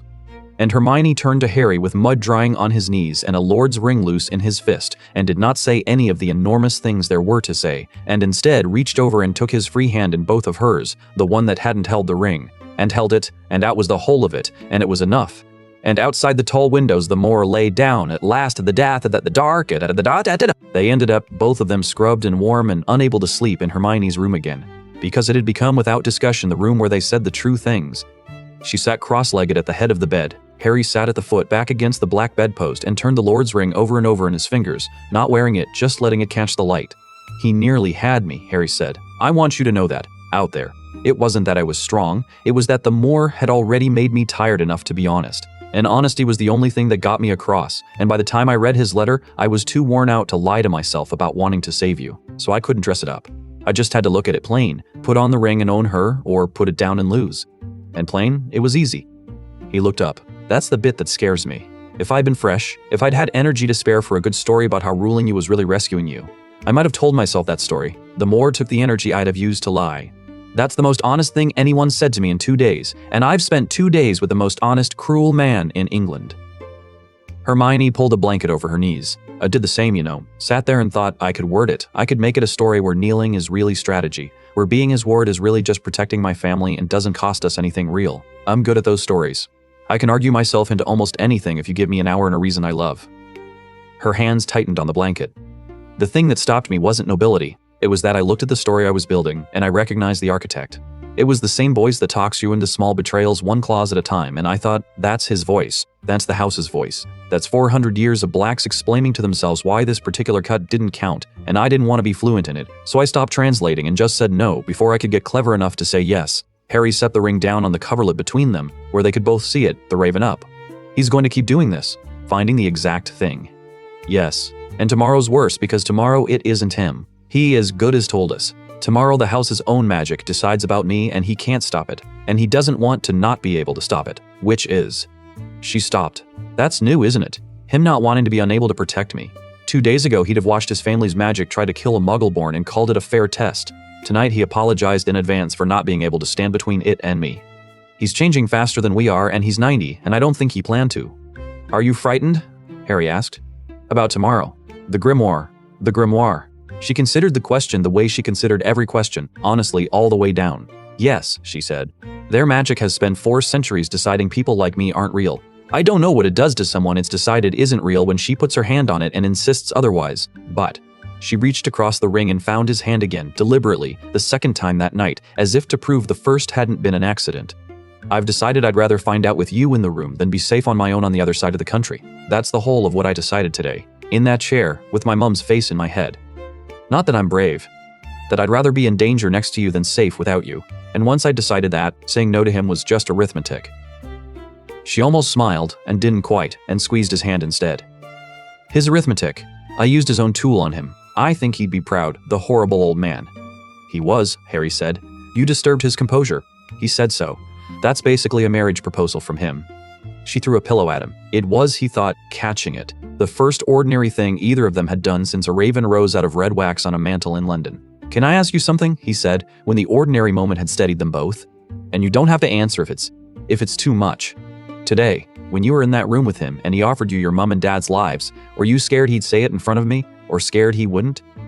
Hermione was quiet, turning the question over the way she turned everything, all the way down. Both, she said finally.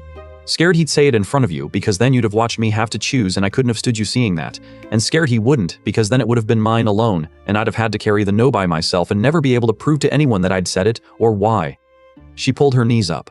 That's the thing about this place. Everything he builds is designed to be carried alone, the Moor with no witnesses, the room with no you in it, the deed that cuts everyone else out. He's spent his whole life being the only one who knows what he's done, and he's built a house that does the same thing to everyone who walks into it. Makes you decide the biggest things where no one can see you decide them. She looked at Harry. So when you came in muddy with his ring in your fist and asked, did you sign it? That was the first time all day I wasn't alone with it. That's why I told you I'd thought about saying yes. Because if I hadn't told you, I'd have been carrying it alone. And this house wins the second you start carrying things alone. He as good as told us that himself. About Regulus. So I'm not going to. Ever. You get all of it, the ugly considering parts too, because the alternative is becoming him. Deal? Harry said. Both ways. You get mine too. And he meant it. And she knew he meant it, and it was, in its plain, unremarkable way, a larger vow than anything the old man would ask them to swear in blood, and neither of them said so, because tomorrow the house itself would open, and neither of them had any idea what 400 years of pure, correct murderous magic would make for faith her rakier. Chapter 3. The Test of Magic Beneath Ravensmere. The house kept a sky of its own. They had spent the day waiting for the dark, which is the worst way to spend the day. Arcturus had not tested them. He had barely spoken to them. He had shut himself in the observatory at the top of the house with a chart of the true heavens and a set of brass instruments older than the ministry. And Sable had brought them meals they did not eat and told them each time less than the time before. Hermione had read. Of course she had read. The books Sable had left multiplied through the afternoon, and by evening, she had 4 of them open at once on the library floor and a 5th held against her chest. And she read the way she did before an examination. She was afraid of failing, fast and grim, hunting a fact that would keep her alive. Harry had watched her read and had not been able to help. That was the part he could not bear, in the end, that whatever came at midnight would come at her. At the one part of her that 400 years of this house had been built to reject, and there was nothing in any book she could hold in front of it. "Stop watching me like I'm already hurt," she said, once, without looking up. And then, more gently because she had heard herself, "I'm sorry, I know why you're watching, I'd watch you." She turned a page. There's nothing in these about a muggle-born being read by a family grimoire. Because it's never happened. Because they either married in and were burned off, or never got near the book at all. So I'm reading everything around the hole where the answer should be and hoping the shape of the hole tells me something. She had closed the book then, and looked at him, and said the true thing under the busyness, the way she was learning to. "If it goes wrong down there, Harry, I don't want your last memory of me to be me pretending it wouldn't. So, it might go wrong. I know it might. I'm going anyway. Both of those are true and I need you to hold both of them, because I can't carry the second one and read at the same time." He had held both of them. It was the only thing he could do for her all day, and he did it. And when Sable came at last to the library door at 1:45 and said only, "The master is ready. The sky is right." They had stood together and Hermione had put her books down in a neat squared stack that she plainly did not expect to come back to, and they had gone down. They went down to it after midnight because the deep magic of House Black answered the true heavens, and the true heavens had to be overhead before the descent could begin. Sable carried no lamp. There were no lamps. There was only the stair, cut in a spiral through living chalk, turning down and down past the cellars and the wine in the old cold storerooms into a dark that thickened until it had a grain to it, until it pressed on the eyes like water. And then the stair ended, and the dark opened. And above them, where rock should have been, there were stars. Not painted stars. Not the wheeling 400-year-old constellations of the guest rooms. These were the real night, the true sky of that exact hour, brought down through 700 acres of chalk, and shone on the vault's black dome as though the roof of the world had been peeled back, and the earth above them, simply forgotten. They stood at the bottom of the House of Black and looked up out of the ground at the actual heavens, and the heavens looked back, and among them Harry found, without being told, which star was Arcturus, orange and steady and high, and which was Sirius, low and fierce and white, and understood that he was standing inside the family's true name. Hermione turned slowly under the dome. Her head tipped all the way back, and for once she had nothing to say, which from her was the loudest response a thing could earn. The vault was vast, far wider than the house above it had any right to hide. A circle of black chalk floored with a single disc of obsidian, polished until it gave the sky back doubled, so that stars ran under their feet as well as over their heads, and there was, in that place, no up and no down, only the family's heaven closing round them on every side. Around the curved wall, at intervals, stood alcoves, and in the alcoves Harry made out shapes his eyes slid off before he could name them. An orrery of black glass turning without a hand to drive it, a basin of something that was neither water nor smoke, a rack of wands that had belonged to the dead and had not been allowed to snap, and everywhere worked into the chalk and silver that drank the light, the same figures, rings of stars turning around a point, the house writing and rewriting itself on its own walls. "Don't step off the obsidian," Sable said from the foot of the stair, the first thing she had said since the cellars. "The disc is warded to know the family. The chalk beyond it is not, and the chalk beyond it has opinions." She folded her old soft ears down flat. Creature's grandmother served in this vault. She does not speak of it. Sable will wait on the stair. Sable does not go onto the disc for anyone below the rank of lord, and there is one lord here, and it is not Sable. She sat and made herself small, and would not be drawn further, and Harry understood that even the house's own servants kept their distance from the place where the house kept its heart. "My ancestors," said Arcturus, and his voice in that place had lost its dryness and gained an echo, "did not take their names from the stars out of vanity, whatever the genealogists tell you. They took the stars' names because they learned before the ministry was dreamed of how to bind a family to the firmament. Every black is named for a light in that sky. When a black is born, a star is chosen. When a black dies, the star does not go out, but it dims and joins the long, slow river of the ones behind. This is the oldest magic we have. It is older than the blood purity, older than the motto, older than the pride. It is the first thing we were, before we forgot ourselves into what we became." He lifted his bare hand toward the dome. "We are the house that writes itself in stars. And there, His hand turned, and Harry saw, set on a plinth of black stone at the vault's heart, beneath the very center of the false true sky, a book. Is the ledger it is written in. The grimoire of House Black was not large. It was bound in something dark that was not quite leather, and it was chained to the plinth with links of a metal that drank the starlight rather than reflecting it, and it was open, always open, and its pages turned themselves without wind, slowly rising and settling with the long rhythm of something breathing. Above it the star that was Arcturus burned directly down, so that the old man and the book and the light made one straight line through the dark, and Harry understood that the plinth had been set exactly there, under exactly that star, 4 centuries ago, and had been waiting under it ever since for its own light to finish crossing the sky. It is called the Liber Umbra, Arcturus said. The Book of Shadow. Not shadow as in evil, though we made it mean that later. Shadow as in the dark side of a thing. The part that faces away from the light and so is truly its own. The house reads it, and it reads the house. It knows every black who has ever lived by the stars sewn to their name, and it will not be read by anyone it does not know. He turned to them, and in the starlight the carved planes of his face were all silver and pit. Tonight I am going to ask it to know you. This is the 3rd test, and it is the only one I do not administer because I cannot. I can bait a box and word a deed and salt a moor. I cannot tell 400 years of my family's deepest magic whom to accept. It decides, and it has never in its life decided in favor of a muggle-born, because it was taught, by blacks, by me, that muggle-born magic is a counterfeit, a thing to be burned out of the weave before it spreads. He looked at Hermione and did not spare her. I have brought you to a place that has been instructed for 4 centuries to regard you as poison. I do not know what it will do. I have spent 3 days coming to want very much that had not hurt you, and I have discovered that wanting is worth precisely nothing here, and I find I dislike being 90 and powerless in my own vault more than I have disliked anything in a long time. Stand where I put you.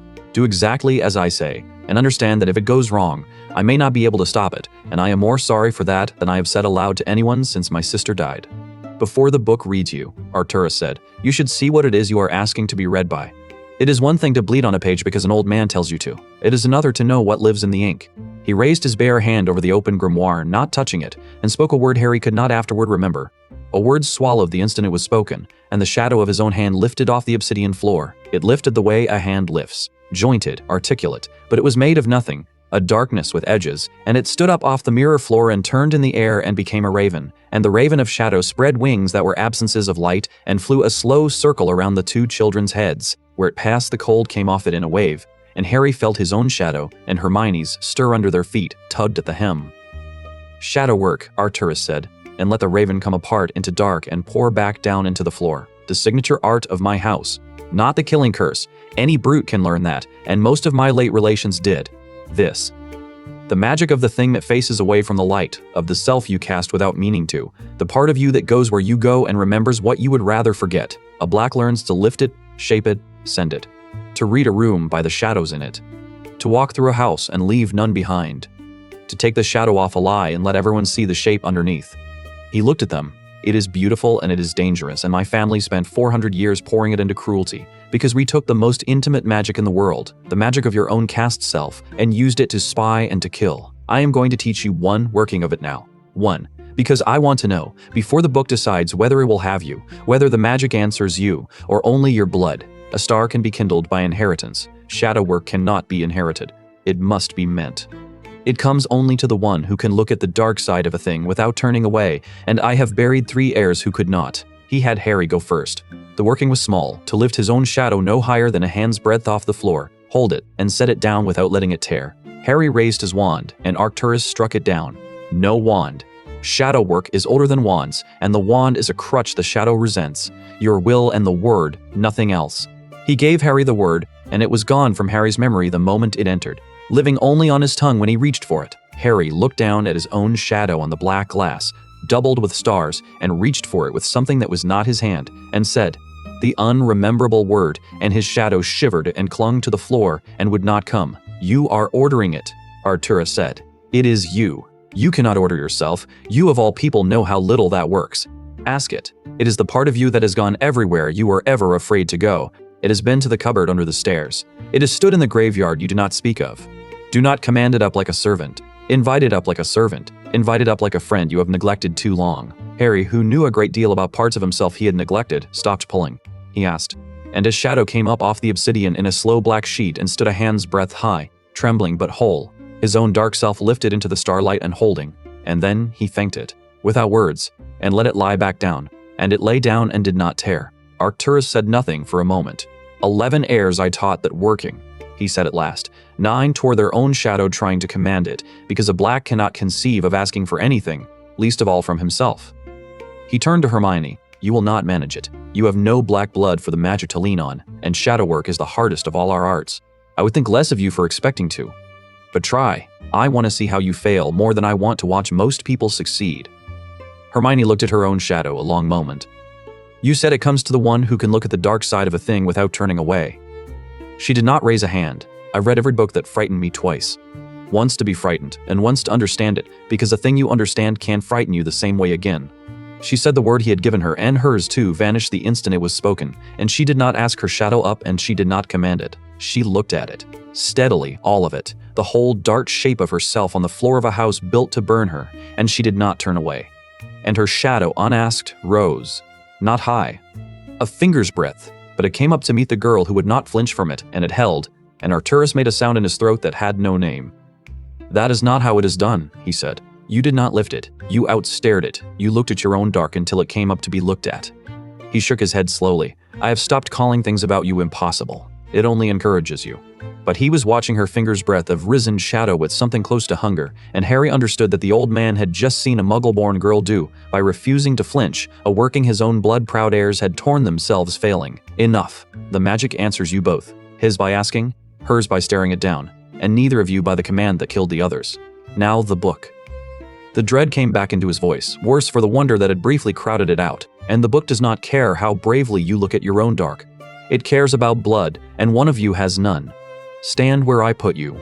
He tested Harry first. Blood now, the old man said. The book will taste you before it reads you.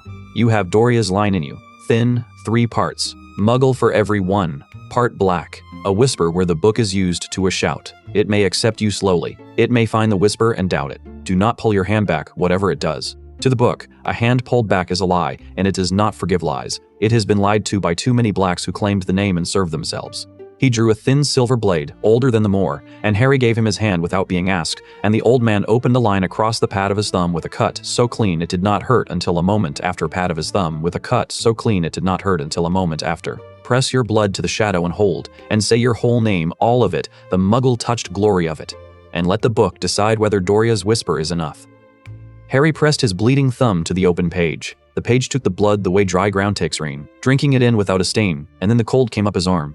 Not pain, at first, but a cold that went looking, a cold that ran up the vein toward his heart reading him as it went, and Harry heard himself say, from very far away, Harry James Potter, and the book paused on it, and the cold reached his heart and closed around it. Considering, and above him in the false true sky, a place near the constellation of the Lion began, faintly, to burn where star had been. It doubts you, something said, not in words, in the grain of the dark itself. 3 parts, water to 1 part fire. Doria's whisper, and beneath it the Muggle mother, the Evans blood, the counterfeit. It is not counterfeit, Harry said, and did not know he was going to say it. The cold tightened on his heart in warning. He held his thumb to the page. My mother's magic saved my life. It's the strongest magic I've ever met. It beat the man your whole family knelt to. You call it a whisper. It's the loudest thing in me. If you can't read it, that's your failing, not hers. He was shaking now, the cold everywhere, but he did not pull his hand back. I'm Doria's blood and I'm Lily Evans's blood, and I won't press one to your page and hide the other. Read all of me or read none. The vault held its breath, and then the cold did not warm exactly, but changed, the way a judge's face changes when the accused says something true. It loosened around his heart. It withdrew, slowly, back down his arm, tasting the whole strange mixture of him on its way out, and, for the first time in 400 years, not spitting it out, and above him the new light near the lion steadied, and brightened, and became unmistakably a star, small and orange gold, and entirely his own, kindled into the family's sky beside all the dead and dimming blacks who had come before, and it burned there, new, a boy's star in an old family's heaven. It has your name, Arcturus said, and there was something under the words Harry had not heard before, something that might, in a younger man, have been wonder. Do you feel it? Look up. That is you. The book has read a 3 parts Muggle whisper and a mother's counterfeit, and it has kindled you a star anyway. And it has not done that for anyone in 11 years, and the last time it was for Sirius, who then ran from us and let his own light gutter to almost nothing out of shame at what we are. You are the first new black in the sky in over a decade. He looked up at the small orange gold light, and his face in its glow was very old and very unguarded. It even shows you a color near mine. Arcturus is orange. It gave you orange. The book thinks you are of my line more than any others. It thinks—" He stopped. He did not finish. "Bind the cut. It is done. You are read and known, and the House of Black will answer your blood now until you die. Now." The unguarded thing folded shut, and his voice went flat with dread poorly hidden. "Now we try the girl, and the girl has no whisper for it to find." Hermione stepped up to the plinth without being told, which Harry recognized as the thing she did when she was most afraid. Walk straight at it so the fear had nothing to chase. "Wait," Arcturus said. "You do not understand what you are walking toward. Let me be plain, because plainness is the only kindness left to me here. When your blood touches that page, the book will taste you, as it tasted him. It will find no star sewn to your name, because none ever was. It will find no black in your line, because there is none. And it will find, worst of all, magic. It was taught to call counterfeit with none of the boys saving Dora to argue for it. 400 years of instruction will tell it that you are poison in the weave, an infection, a thing to burn out before it spreads, and it may try to burn it out. Through your hand, through your hand, through your heart. I do not know how far it will go because no Muggle born has ever been fool enough or brave enough or invited to touch it. And I am the fool who invited you, and I would take it back tonight if taking it back did not cost you your one chance at the only protection I can offer." The bare hand was not quite steady. "I cannot stop it once it starts. Do you understand? I am Lord Black, and my own book will not hear me over the girl screaming if it decides to scream. Reconsider. There is no shame in the stare back up." "There's ever shame in the stare back up," Hermione said. "I didn't refuse to kneel yesterday so I could flinch today." But her hand, when she lifted it toward the blade, was not steady either, and Harry saw it and moved without deciding to, and stood at her shoulder, close, so that his arm was along her arm. "Do it together," he said, "to her, then to the old man, then to the book, whatever it is. She doesn't touch it alone. I've got a star up there now. I'm red. The house answers my blood. So I'm in this. My blood's in the room, and if the book wants to burn her out, it has to burn through me first, because I'm not taking my hand off her while it decides." "That is not how it works," Arcturus began. "The blood is individual. The book reads one name at a time." "Then teach it a new way," Harry said. "You keep telling us the house forgot what it used to be. Fine. Let's remind it." He took the blade himself, before the old man could stop him, and opened a second line across his own thumb, over the first. So the blood ran fresh, and he closed his bleeding hand around Hermione's, palm to palm, so that his blood pressed into her skin, warm, and then he guided both their joined hands down together, onto the open page of the Liber Umbra. His red and known and star-kindled blood smeared across her unread palm, the two of them touching the shadow as one thing, distir as one thing, star-kindled blood. "Say your names," he told her. "Both of us, together, loud. Hermione Jean Granger," she said, her voice cracking on it and then steadying, "and Harry James Potter," and he said it with her, their names crossing in the dark, and the book recoiled. The cold that had gone looking through Harry so patiently came up now like a struck animal, fast and enraged, and it found Hermione's blood under his, and it knew her for what she was, and it did exactly what the old man had promised. It tried to burn her out. Harry felt it hit her through their joined hands, a lash of freezing fire running up her arm toward her heart, reading counterfeit, infection, poison, not of us. Burn it before it spreads. 4 centuries of instruction contracting into a single killing verdict, and Hermione made a sound she would have hated him to remember, and her knees started to go, and the stars in the false true sky above them shuddered, and a wind that had no business under 700 acres of chalk went across the false heavens and troubled every light in them. Harry did not let go. He tightened his bloody grip on her hand and shoved his own reed blood harder against the page, and he shouted at the book, at 400 years of it, at the whole murderous certainty of the House of Black. "She's mine. Do you hear me? She's not poison, she's mine. I'm red, I'm known. You gave me a star not an hour ago, so hear me. I name her kin. Not blood, kin. I choose her. By whatever's left of Doria in me, and whatever's mine to give, I put my name over hers the way Arcturus put Doria's name over the burn. You can't have her unless you go through me, and you just decided I'm one of yours, so you can't burn her without burning your own new star." And something in the vault changed. Deep under the enraged cold, under the 4 centuries of instruction, something far older stirred. The first layer. The shadow side of the house that faced away from all its later corruptions. The thing Arcturus had said the family had been before it forgot itself. It heard the word kin. It heard "I choose her," and it recognized, in a way the blood-obsessed upper layers had spent 400 years papering over, that once, at the very founding, before the pride, before the burning, before two jurors purtled into a creed of murder, the house had known a truth its children had unlearned, that a family is not only what shares your blood, that the oldest magic of binding is not the accident of birth, but the deliberate act of choosing. The vow taken with open eyes, the name laid over another's name. Not because the law compelled it, but because the heart insisted. The killing cold met Harry's chosen blood, and Harry shouted kin, and for the first time in 400 years, the Liber Umbra did not know what it was. The pages turned, faster, then faster, whipping over as the book went back through itself. Back past the burnings and the strikings out. Back past every Muggle-born name scored through in fire. Back and back to the very first page, the Founder's page. The vow the house was built on before its children twisted it.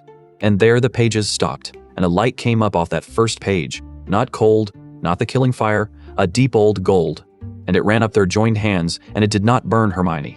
It read her, slowly, thoroughly, the way it had read Harry, not looking for a star sewn to her name because there was none, but looking for something else. Something the upper layers had forgotten to look for and the Founder's layer had never stopped wanting. Intent. Loyalty freely given, a vow taken with open eyes. The thing Regulus lacked and the box had waited 4 centuries to be asked with. The thing that had made her refuse to kneel and made him refuse the ring. Chosen, said the grain of the dark, in something that was almost the book's oldest voice. Not born, chosen. The Founder made his house this way, in the beginning, before the children were ashamed of it. Kin by vow. It is permitted. It was always permitted, we forgot. And above them in the false true sky, beside the small new orange gold star that was Harry, a second light kindled where no black had ever burned. A star for a Muggle-born girl, sewn into the family's heaven not by blood but by choosing, small and fierce and white gold, and it settled into place next to his and burned there steady. And the 2 lights hung together in the dark over the plinth, over the 2 children with their joined and bleeding hands twinned. Hermione's knees held. The cold was gone. She stood, shaking, her hand crushed in Harry's and his blood drying on her palm, and looked up at the 2 stars. Hers and his, side by side in the House of Black's ancient sky, and she made a sound that was half a laugh and half something with no name. It kept me, she said. Harry, it kept me. Arcturus Black had not moved.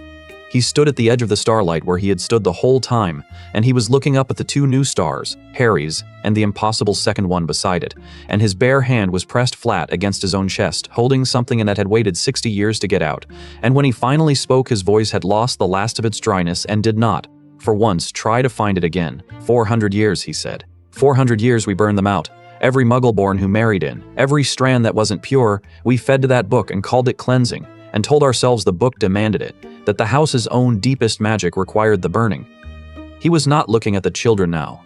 He was looking at the Founder's page, still glowing gold on its chain. And it was a lie. It was always a lie. The book never demanded it. The Founder built this house on chosen kin, on the vow, not the blood, and his children were ashamed of how humble that was. Ashamed that the great House of Black had begun with a man who simply chose the people he wanted and named them his, and so they buried it, layer over layer, blood over choice, pride over the plain old founding truth, until the burning became the magic and the choosing was forgotten so completely that I, Lord Black, keeper of this vault for 60 years, did not know it was my tit. I thought the book would kill her. I brought her here believing it might kill her and grieving in advance, and the book has been waiting 400 years for one of us to remember that it never wanted to. He crossed to them, slowly, and he looked at their joined hands. Harry's blood dried across her palm, and he looked up once more at the 2 twin stars. You did not pass my test, he said. Understand that. I set no test tonight. I told you this one I could not administer. You did something I did not plan and could not have planned. You reached into the oldest magic my family owns and you made it confess a truth that would have saved my sister, that would have saved a dozen of us, that would have made this house something other than a beautiful mausoleum, and you did it by refusing. Again, always, the 2 of you, refusing to let the house have one of you without the other. His voice caught, once, and he mastered it and did not pretend it had not caught. There is a star for a Muggle-born girl in the sky of House Black. There has never been such a thing. There cannot be such a thing. And there it is, burning next to the boys because he bled on a page and shouted kin at 400 years of murder, and the murder blinked. He looked at Hermione, and the pale eyes were wet, and he did not wipe them, which from Arcturus Black was a nakedness weeping. I owe you an apology I do not know how to make, Miss Granger. Not for tonight. For 4 centuries I did not personally commit and cannot personally undo. I watched my book nearly kill you because my ancestors were ashamed of their own founder's decency, and you forgave the book faster than I have ever forgiven anything. Because the moment it kept you, you laughed. You laughed. He shook his head slowly. I do not understand you. I have stopped trying. I have decided instead to simply be grateful, which is a muscle I have not used since before your parents were born and which aches abominably. He crossed to the plinth then, to the grimoire still open on the Founder's page, the deep old gold still glowing up out of it, and for a long moment he only stood over it. An old man reading a thing he had been forbidden without knowing he was forbidden it. Come, he said. Both of you, it has opened itself to the beginning for the first time in my life, and I will not waste the once. Read it with me. You have earned the founder's own hand, which is more than any lord in 6 generations was permitted, because the book kept the first page shut against all of us who came to it, full of the burning, and it is open at tonight for a boy who asked his shadow up, and a girl who outstared hers. They stood over the book, the 3 of them, and Harry looked at the founder's page and found he could read it. Though the letters were a shape of English 4 centuries gone, it was not a spell. It was a vow. I, first of this name, make my house not of my blood alone, for blood is an accident, and I will not build on accidents. I make it of those I choose and those who choose me, bound by the word freely given and the star freely kindled. Let my line take whom it wills into itself, by birth or by choosing, and let no child of mine forget that the house stands on the vow and not the vein. This I set down that it not be lost. Toujours. And hear the old word, and Harry felt Hermione go still beside him, because the motto did not end where 400 years of blacks had ended it. Toujours fidèle. Always faithful. Not toujours fidèle. Always faithful. Not toujours pure. Always faithful. The founder's own hand, the house's true motto.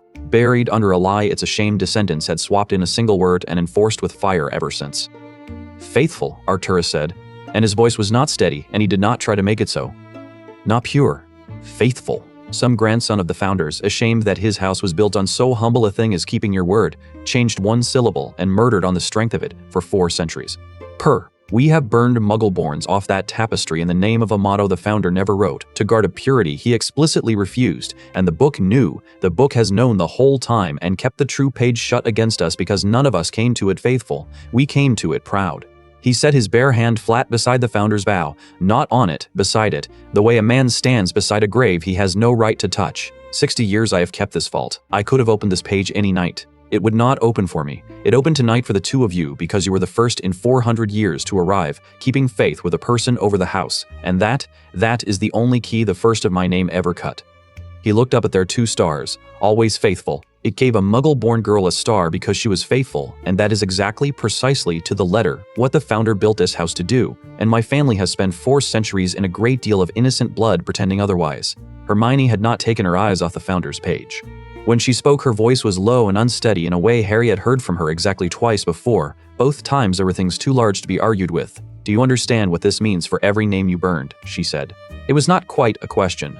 Not just going forward, backward. Every Muggle-born who married in and got struck off, every squib given to strangers, every witch and wizard your family fed to this book calling it cleansing. They weren't impure by the house's own founding law. They were faithful, most of them, or they wouldn't have wanted in badly enough to be worth burning. The house had a law that would have kept every single one of them sitting in this vault, on the first page, the whole time. You didn't lose them because the magic demanded it. You lost them because nobody would read the page. She pressed her palm flat to the cold plinth beside the book. Not on the vow. Beside it. That's the thing I can't. 400 years of people who could have belonged. Because of one changed word. Per for fidèle. One syllable. And a family turned itself into a machine for grief, and the correction was lying open in the dark the entire time. She looked up at Arcturus, and there was no accusation in it which made it worse. You could have read it any night for 60 years. I'm not saying that to wound you. I'm saying it because you need someone to have said it plainly, once out loud, in this room, so that it's real and not just a thing you carry alone. You could have read it. You didn't. And now you have, and there's a girl with a star. Both of those are true. I'm learning to hold 2 true things at once from you people. It's the only thing this house has taught me that I'd keep. They climbed back up the spiral stair as the true dawn was graying the east, and when they came out into the entrance hall, the tapestry was waiting for them, and it had changed. Harry saw it first. The line that reached down from Doria's restitched name, the single unlit strand that had descended past the weave's edge toward a star that had not been allowed to burn. It was lit now. His name had kindled on it in fresh gold thread. Harry James Potter joined to the house at last. And beside his name, where no strand had been at all, where the tapestry had never in 400 years grown a thread for anyone not of the blood, a second line had woven itself in the night, new, raw, sheened like the stitching over Doria's burn, and it carried a name in white gold, and the name was Hermione Jean Granger, and it was set not beneath his, as a ward's would be, not a stordment, not a charge, but beside his, level twinned, de tort nat a baird at her bear bait, yard at date. Hermione stood in front of it for a long time without speaking. Then she reached up and remembered Sable's warning and looked to Arcturus, who nodded. And she touched the white gold thread of her own name, woven into the family tree of the house that had been built to burn her. And the thread was warm under her fingers, and it did not reject her hand. It shouldn't be able to do that, she said quietly. Grow a strand for someone with no blood in the line. The magic shouldn't allow it. The magic, said Arcturus behind them, has spent one night remembering that it always allowed it, and is making up for lost time with what I can only call enthusiasm. Do not argue with it, Miss Granger. You have argued my whole house into a corner it is hidden in for 400 years. Let the tapestry have its small rebellion. It has earned one. Harry looked at the two strands, his and hers, crossed and knotted level, and then at the rest of the great weave rising above them into the dark 400 years of blacks, the burnt-out craters where the disgraced had been struck off. The marriages knotted for money and blood, and never once, that he could see, for anything a person would recognize as love. His name and Hermione's, down at the bottom, were the only two strands in the whole ancient thing that the tapestry had drawn crossing the way theirs crossed. There aren't any others like ours, he said slowly. Up there. All those marriages, all those generations, and the weave doesn't knot any of them the way it's knotted us. No, said Arcturus. He did not pretend not to have noticed. He had, Harry understood, noticed it before either of them. There are not. My own marriage is up there. 40 years of it, knotted the way the tapestry knots an alliance. Two strands laid side by side and stitched, correct, dynastic, cold. Melania was a good woman and I was a passable husband, and we built nothing between us that a piece of magic would trouble to draw as more than a contract, because we were both raised to believe that a black does not marry for so cheap a thing as this. He gestured, once, at the crossed and knotted strands. The tapestry has recorded every union this house has made since the founder, and it has not drawn that knot in 6 generations, and it has drawn it now, unasked, for 2 children who are 14 and have never so much as, he stopped himself. It is not my business what it means. It is the weave's business, and yours, and time's. But you asked whether there were others like it, and the honest answer is that I have stood in front of this tapestry my whole life and never once seen the house draw what it drew for you tonight, and I have decided to be glad of it rather than afraid, which is a decision I seem to be making a great deal this week. He looked at the 2 crossed strands, hers and Harry's, knotted level in the ancient weave, and something across his carved face that no one whom it had been pined would have believed him capable of. There is a 4th test, he said at length, and the old sharpness came back into his voice, though gentled now, worn thinner over whatever was underneath. It is the hardest, and it is the one I have dreaded setting, because it is the one where I stop protecting you from the world and start handing you pieces of it. Tonight the house judged whether it would have you. Tomorrow you judge. You sit where I have sat for 60 years, and you decide the fate of a living person who has wronged this family, and I show you what it costs to hold power over a life instead of merely refusing it. He turned toward the stair to the upper house and the coming day. Sleep. Look at your stars before you do. They are yours now, and they will be there every clear night for the rest of your lives, and after, dimming slowly into the long river of the ones behind, which is the only immortality my family ever actually achieved, and the one thing about us that was ever truly worth the price. He paused at the foot of the stair. I never thought to give a star to someone I chose. I have given hundreds by blood and buried the choosing so deep I forgot it existed.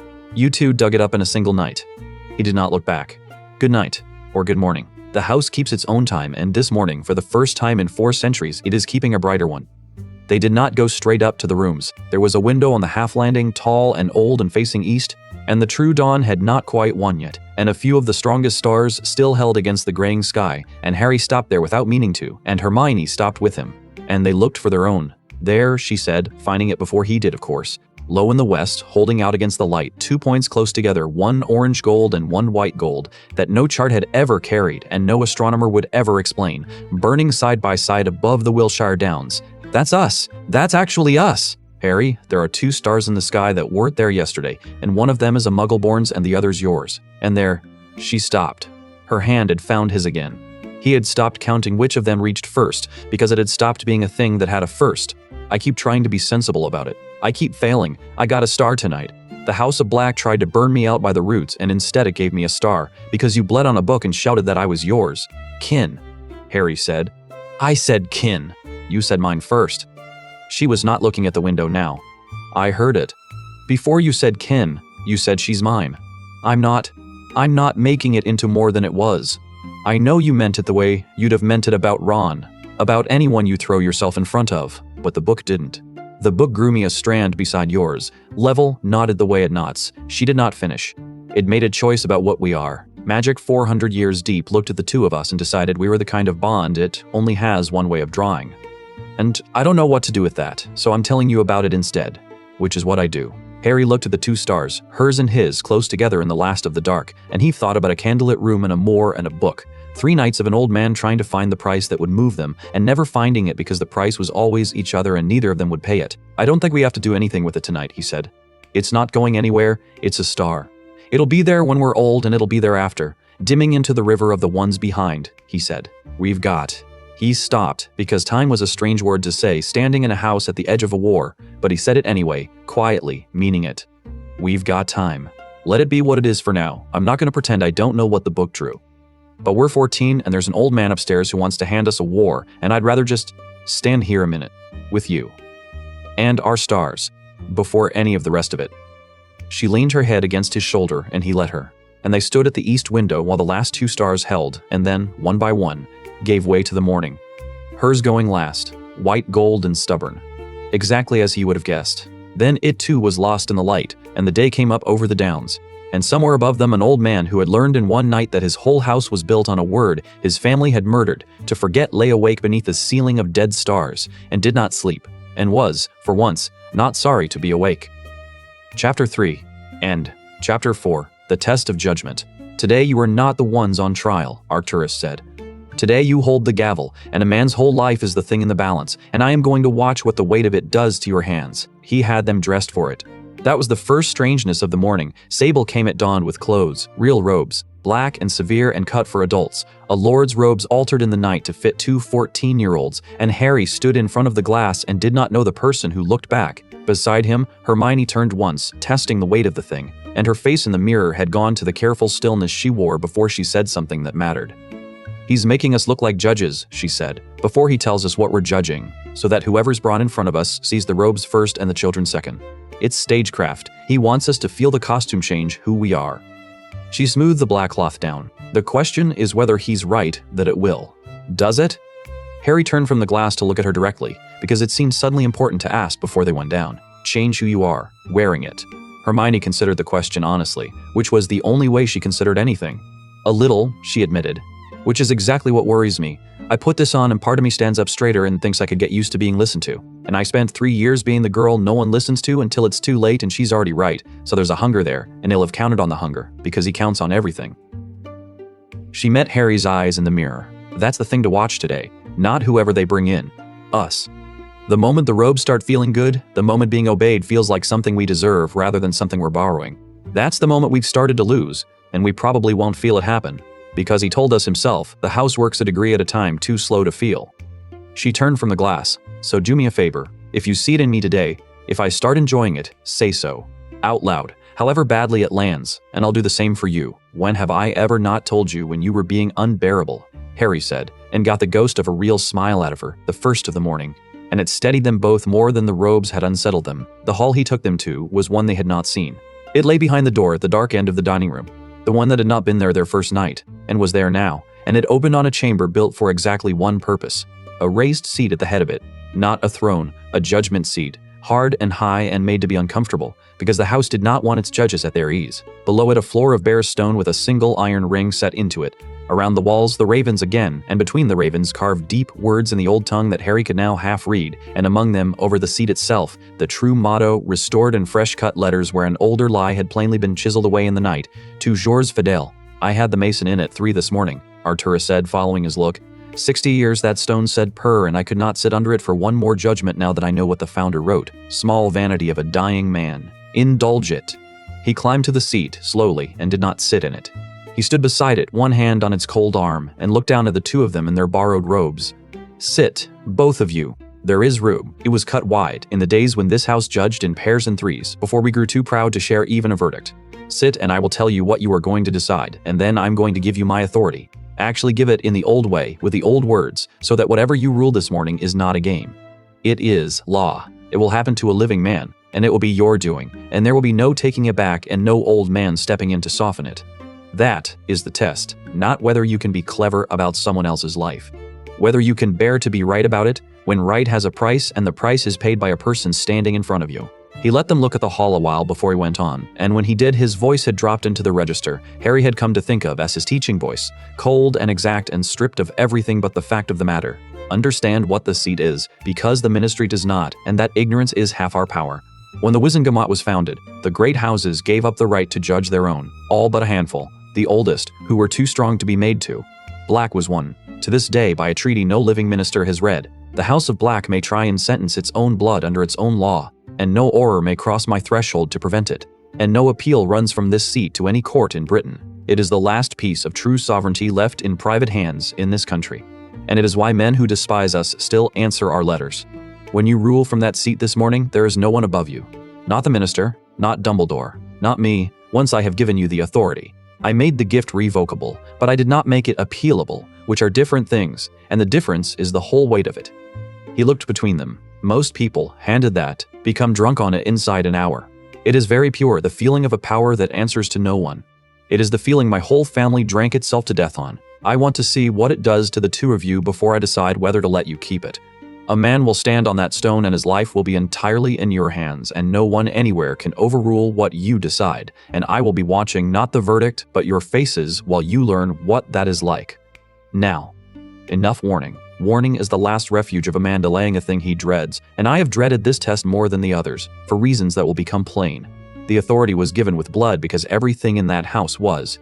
Arcturus took their hands, Harry's, then Hermione's, and if he hesitated at the Muggle-born girls, it was only to note once that the black stone ring was back on his own finger this morning, and to touch it to the back of her hand deliberately, without flinching, which 3 days ago he could not have done. He spoke words that were half English and half the old tongue, and the words settled over the two of them, heavy and cold, and Harry felt something enormous and impersonal take notice of him. The same something that had lain behind the door with no handle. The house itself agreeing to be commanded by 2 children for the space of 1 morning. "You now hold the judgment of House Black," Arcturus said. "Delegated, revocable, mine to take back the moment this door closes behind us. But real while you hold it. Whatever you speak from that seat, the house enforces. If you cast a man out, he is cast out. The wards will not know him, the vaults will forget his blood, his own name will slide off him in the street. If you bind a man's magic, it is bound. If you show mercy, the mercy is as binding as the sentence, and no future lord can undo it without cause, not even me. You are not playing at power this morning. You are holding the actual thing, and it is heavier than it looks, and I have watched it break better people than either of you." He stepped down. He took a seat below them at the side in the place where a witness sits, and the sight of Arcturus Black sitting below anyone was so wrong that Harry felt it in his teeth. Bring in the accused. The doors opened. Sable and a second elf led in a man in his 40s, and Harry's first thought was that he looked like Sirius. The same fine dark black features gone tired, the same aristocratic bones with all the arrogance worn off them by something. His wrists were bound before him with a plain cord. He walked between the elves without struggling, and when he saw the 2 children in the judgment seat his step checked, once, and then went on, and he stood over the iron ring and looked up at them with an expression Harry could not read and did not like being unable to read. "Perseus Black," Arcturus said, from the witness seat, his voice formal now, stripped. "Grandson of my cousin Alfred, 43 years old. He will not speak until you bid him. The ring in the floor sees to that. Here are the facts, and they are not in dispute, because he has not disputed them. Over the past 2 years, Perseus Black removed from the 3rd family vault a sum of 11,000 galleons, in 11 withdrawals, using a key he was not entitled to hold, and a forgery of my own hand that was good enough to hold, and a forgery of my own hand that was good enough to deceive the goblins, which is not a thing that is easily said of any forgery. Theft from the family vaults is not a small crime in this house. Under our law, the law that has governed us since before the ministry and which the ministry has agreed by treaty not to touch, it is punishable at the judge's discretion by any penalty up to and including the binding of the thief's magic and his casting out, root and star, from the House of Black forever. That is the ceiling. The floor is restitution and a public shaming. Everything between is yours to choose. The goblins have recovered none of the gold. It is spent, all of it, and he will not say on what. Arcturus looked at the bound man and then back up at the children. That is the case as the law sees it. A black stole from blacks cleverly, repeatedly, and unrepentantly, and will not say why, and stands ready to be judged. Rule and the house obeys you. You may question him. You may question me. You have until I lose patience, which at my age is not the resource it once was. Begin." Harry looked at the man over the iron ring. Hermione, beside him, had gone completely still, and Harry knew that stillness, and knew that behind it she was already 3 questions ahead and did not yet like where they led. "Why won't he say what the gold was for?" she said. Not to Perseus, to Arcturus. Because she had learned in 3 days that the shape of a black trap was best read from its maker. "You said the facts aren't in dispute. A man who's caught and doesn't dispute it and takes whatever's coming without a word of defense, he's not protecting himself.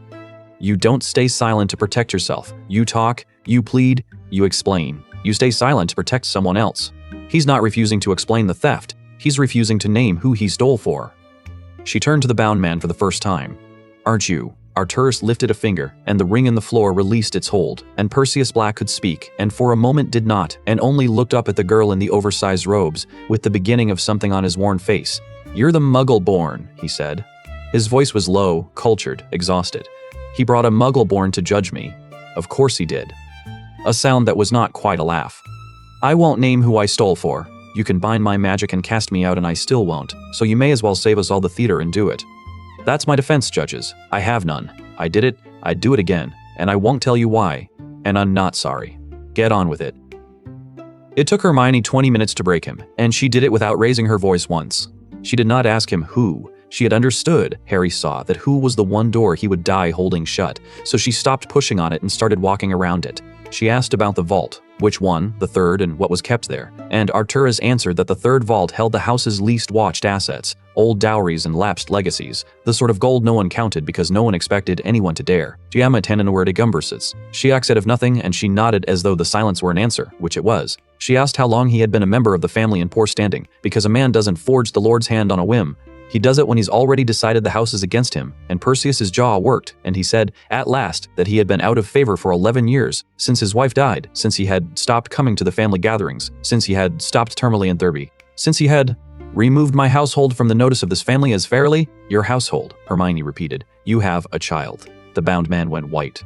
You have a child, she said again, gently. Not a question now. And you've spent 11 years hiding your household from the family's notice, and 2 years ago, something changed.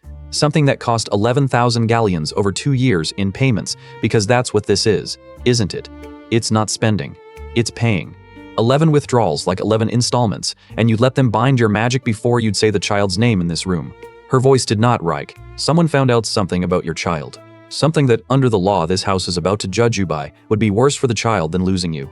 And you've been paying them to keep quiet. And you'd rather be cast out as a common thief than have this family learn what the blackmailer already knows, because the blackmailer only wants gold, and the family— She looked once at Arcturus and back.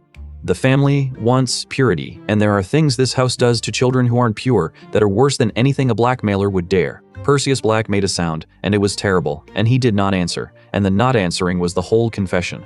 Squib, Arcturus said quietly, from the witness seat into the silence, and it was not a question either. He had gone very still. Your daughter is a squib. Her name is Lyra. Perseus's voice broke on it, and he let it break, past caring now. She is 11. She is the cleverest, kindest child in England, and she cannot light a candle with a wand, and she never will, and I have known since she was 7, and I have kept her out of your sight for 4 years because I know exactly what this family does with squibs. I watched you do it. I was a boy when you sent old Marius to the Muggles with his memory. Sreb Sum, and none of you squebbed. Why do I wait? 2 years ago, a man found out. A wizard, disgraced, clever, patient. He threatened to bring it to the family, to you, my lord, to the head of the house, so that the law would take its course and Lyra would be given to the Muggles with her father's face wiped out of her, or worse, because there are older penalties than exile, for a squib born to a pure line, and you know them better than I do. So I paid him. I stole from you to pay him because it was your law that made my daughter worth stealing to hide, and I decided that if this family's gold was going to be the price of my child's life, then this family's gold was what I would spend, and I would do it again, and again, until the vault was empty or I was caught, and I am caught, and she is still hidden, and that is the only thing I have done in 11 years that I am proud of. He looked up at them, caring what the ring did past caring about anything but the child. So judge me, bind my magic, cast me out. But my lord, and now he spoke past the children entirely, to the old man in the witness seat, and his voice was raw. Whatever your infant judges do to me, I am begging you, on Alfred's grave, do not let this house find my daughter. I will take any sentence in the world, just don't let them take Lyra. The hall was silent. On the judgment seat, Harry did not move. Beside him, he could feel Hermione not moving either, both of them holding perfectly still under the weight of a thing that had just become far too heavy to be a test. And below them, Arcturus Black sat in the witness seat with his face like something carved and his knuckles white on the black ring, and said nothing, because it was not his to say. He had given the judgment away. It was theirs. They asked for time, and Arcturus gave it, and the elves took Perseus back to a room that was not quite a cell, and the two of them stood alone in the empty hall of judgment under the fresh-cut 2 years Fidel, and did not sit in the high seat, because neither of them could bear to sit in it just then. He's guilty, Hermione said. That's the trap. He is actually guilty. He stole 11,000 galleons and forged the Lord's hand, and he'd do it again. Those are facts, and if we just wave them away because his reason breaks our hearts, then we're saying the law means nothing when the story's sad enough, and a house at the edge of a war can't survive judges who dissolve every time someone cries. Arcturus knows that. That's why he built it this way. If we're merciful and stupid about it, we fail. We prove we're too soft to hold the thing he's offering us. And if we're correct, if we do what the law plainly says, bind his magic, cast him out, let the squib law take the child, Then we pass his test and become exactly the house that burned his grandmother and scrubbed out old Marius, and we'll have proven we can be right the way this family's always been right, which is the wrong kind of right, the kind that's left him alone in a house with 40 empty chairs. She pressed her palms flat against her a moment and took the mail. There's no clean answer. He's made sure of it. Every clean answer is a failure, so the answer isn't clean. She sat down then, on the cold stone steps below the judgment seat, and put her head in her hands, and Harry sat with her, close, because the robes had stopped feeling like a costume somewhere around the moment Perseus said her name is Lyra, and had started feeling like a thing with a man's life sewn into the hem of it. I keep thinking about how much I wanted this, Hermione said, muffled into her palms. The seat. The authority. When he was giving it to us with the blood and the words, part of me was thrilled, Harry. Actually thrilled, to hold real power for once instead of arguing at the edges of other people's. And then they brought Perseus in, and I realized what the power actually is. It's not being right in an essay. It's a man crying over an iron ring because two children he's never met get to decide whether his daughter has a father. She lowered her hands. Her eyes were dry, and that was somehow worse. This is what Arcturus has held for 60 years, every day. And he did it alone, because the house taught him that a judge who shares the weight is weak. No wonder he's like this. No wonder he signed the Squib Child's order in 51 and told himself the founder demanded it. If I had to carry this by myself, I think I'd start telling myself the law demanded things too, just so I wouldn't have to feel like the one doing them. But you don't have to carry it by yourself, Harry said. That's the difference. That's the whole thing he keeps circling, why he said together the first night and couldn't explain it. He spent 60 years being the only hand on the gavel, and it hollowed him out. And we're sitting here on the steps splitting it in half before we've even ruled, because neither of us can hold it alone, and neither of us has to. He nudged her shoulder with his. You find the truth under the law. I hold the line so we don't flinch. Perseus gets two judges, who between them can be both merciful and unbending, because it's not one person trying to be both and tearing in half doing it. That's not weakness. That's the thing his whole family threw away. She looked at him for a moment, and something in her face eased by a fraction. You got better at this. The saying the true thing. You used to make me drag it out of you. I had a good 3 years of practice with someone who wouldn't let me not, Harry said, and stood and held a hand down to pull her up off the cold steps. Come on, we've got a truth to go and dig up. You said the answer isn't clean. Let's go find the one that's right instead. Then what is it? She said, taking his hand, echoing the question back at him as she rose, and he heard the challenge in it and the trust under the challenge. He answered by starting with what he felt rather than what he knew, because between them the finding out was hers and the holding the line was his, and he trusted the division. I can tell you the thing I actually feel, if that helps. I feel like I want to cast out the blackmailer, not the father. The father did a crime. The blackmailer is one. But the law hasn't put the blackmailer in front of us. It's put the father, and I keep coming back to the reason the father's a criminal is that the law made his daughter one first. He didn't decide his kid was worth stealing for. The house decided his kid was worth erasing, and everything he did came after that. So if we're judging causes and not just acts, the first crime in this whole thing isn't the theft, it's the law. Hermione went very still, and then she turned to him and something had lit behind her eyes. Say that again. The first crime is the law, Harry said. The Squib law, the one that made Lyra worth hiding. He only stole because the house would have destroyed her, so the theft isn't the root. The law is the root. And we have the authority, Hermione said slowly. For one morning to speak from that seat, and whatever we speak, the house enforces, and no future lord can undo it without cause. Arcturus said so. He gave us the actual thing. He thought he was giving us power over a man. Her voice was picking up speed now, the lock turning. He didn't think about what else the seat can reach. Harry, a judge who can cast a man out, can surely rule on the law he's being cast out under. If we have the house's judgment, then we can judge the Squib law itself. We can find it. We can find it void. Because we have the one thing no black judge has ever had in front of them at the moment of ruling, the founder's actual vow. Toujours fidèle, not per. We read it with our own eyes 3 nights ago. The grimoire opened its first page for us. The founder wrote in his own hand that this house is built on the faith freely given, and not the vain, that no child of his was to be cast out for want of pure blood. The Squib law contradicts the founding vow. It's not just cruel, it's unfounded. It was never lawful, it was a later corruption. The same syllable deep lie that turned fidèle into per. And a corrupt law is void, and a void law can't be the grounds for a single thing, including the crime it drove Perseus to commit. She was almost shaking with it. We don't have to choose between mercy and law. We use the law. We use the oldest law, the real one, to strike down the false one. And once the Squib law's void, Lyra was never a criminal. And if she was never a criminal, then Perseus's whole reason for stealing was to hide a child from a law that had no right to exist, which doesn't erase his theft, but it changes what the theft is. It doesn't get him off, Harry said, working it through.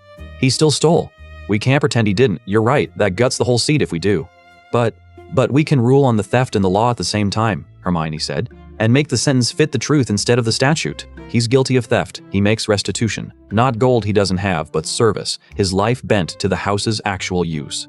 And the squib law is void from this morning, so Lyra can't be touched, not by this family, not ever, because 2 judges holding the house's own authority found the founder's vow and enforced it. And the blackmailer, her jaw hardened, the blackmailer's whole hold on Perseus was the threat of exposing Lyra to the family. The moment the squib law is void, that threat is worth nothing. He's got nothing to sell. We don't even have to go after him. We just make his product worthless, and then, when he's got no leverage left and comes sniffing for more gold, then he's the one committing a crime against a house that can see him coming. Harry looked at her, at Hermione Granger in a lord's robes cut down to fit a 4th year, having just, in the space of an empty hall, found a way to be entirely right and entirely merciful at once by digging 400 years down to a truth the house had buried to forget. And he thought about an old man in a witness seat who had spent 60 years believing that being kind were 2 roads and you had to pick. He's going to hate this, Harry said. Arcturus, it's going to break something in him. Yes, Hermione said quietly. Because it's the ruling he could have made about Doria. About Marius. About every child this house threw away. It was always available. The founder's vow was in the vault the whole time. Any lord could have opened that page and struck the squib law down in an afternoon. They didn't, because they never came to the book faithful enough for it to open, and we're going to do it in front of him, at 90, with 60 years of the other choice behind him. She let out a slow breath. It's the cruelest kind thing I've ever done. Let's go do it. They sat in the high seat to deliver it because a verdict must be delivered from the seat, and this time they could bear to, because they knew now what they were going to say. Perseus Black was brought back and stood over the iron ring, and the ring took his voice again, and he looked up at them with the flat readiness of a man who has already grieved his own future and only wants it over. Harry spoke first, because they had agreed he would take the part that had to be hard, and Hermione would take the part that had to be exact. Perseus Black, Harry said, and the borrowed robes in the high seat did, in the end, change his voice. Or perhaps it was only that the weight of the real thing did. You stole from the house. 11,000 galleons, 11 times. And you forged the Lord's hand, and you do it again. We're not going to pretend you didn't, and we're not going to pretend the reason makes the theft into something other than theft. It doesn't.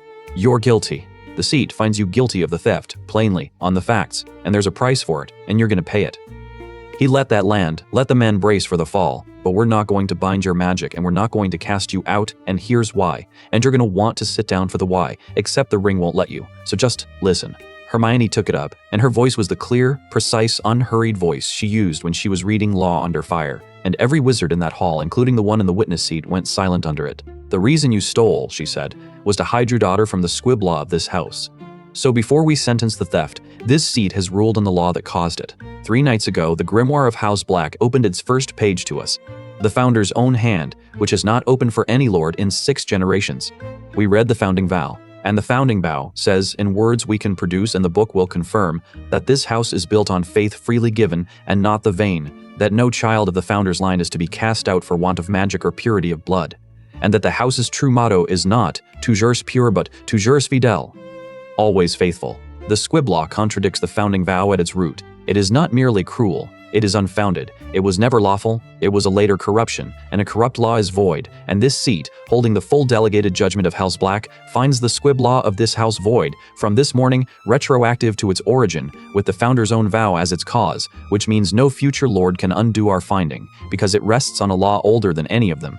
She held the bound dines. Your daughter Lyra was never, at any point, a criminal, a defect, or a thing to be given away. She is a Black by the founder's vow, kin by faith, and the house will guard her as it guards its own, because she is its own. No one in this family will touch her. That is not mercy. That is law, the real one, that 400 years of your relations buried so they wouldn't have to keep it. Perseus Black had begun, silently, to weep, standing over the iron ring with his wrists bound, and he did not seem to know he was doing it. As for the theft, Harry said, you stole to protect a child this house would have destroyed. That's not nothing, and it's not everything. So here's your sentence, and it's a real one, and you don't get to refuse it. You don't have the gold to repay, so you'll repay in service. From today, you're the house's steward of exactly the thing you committed a crime to protect. Every squib, every muggle born, every child of this blood that the old purity would have thrown away. You'll find them. You'll guard them. You'll bring them under the founder's vow instead of under the fire. The gold you stole went to save one child from this family's cruelty. You'll spend the rest of your life saving the others, and that's how you pay it back. Not to the vault, to the vow.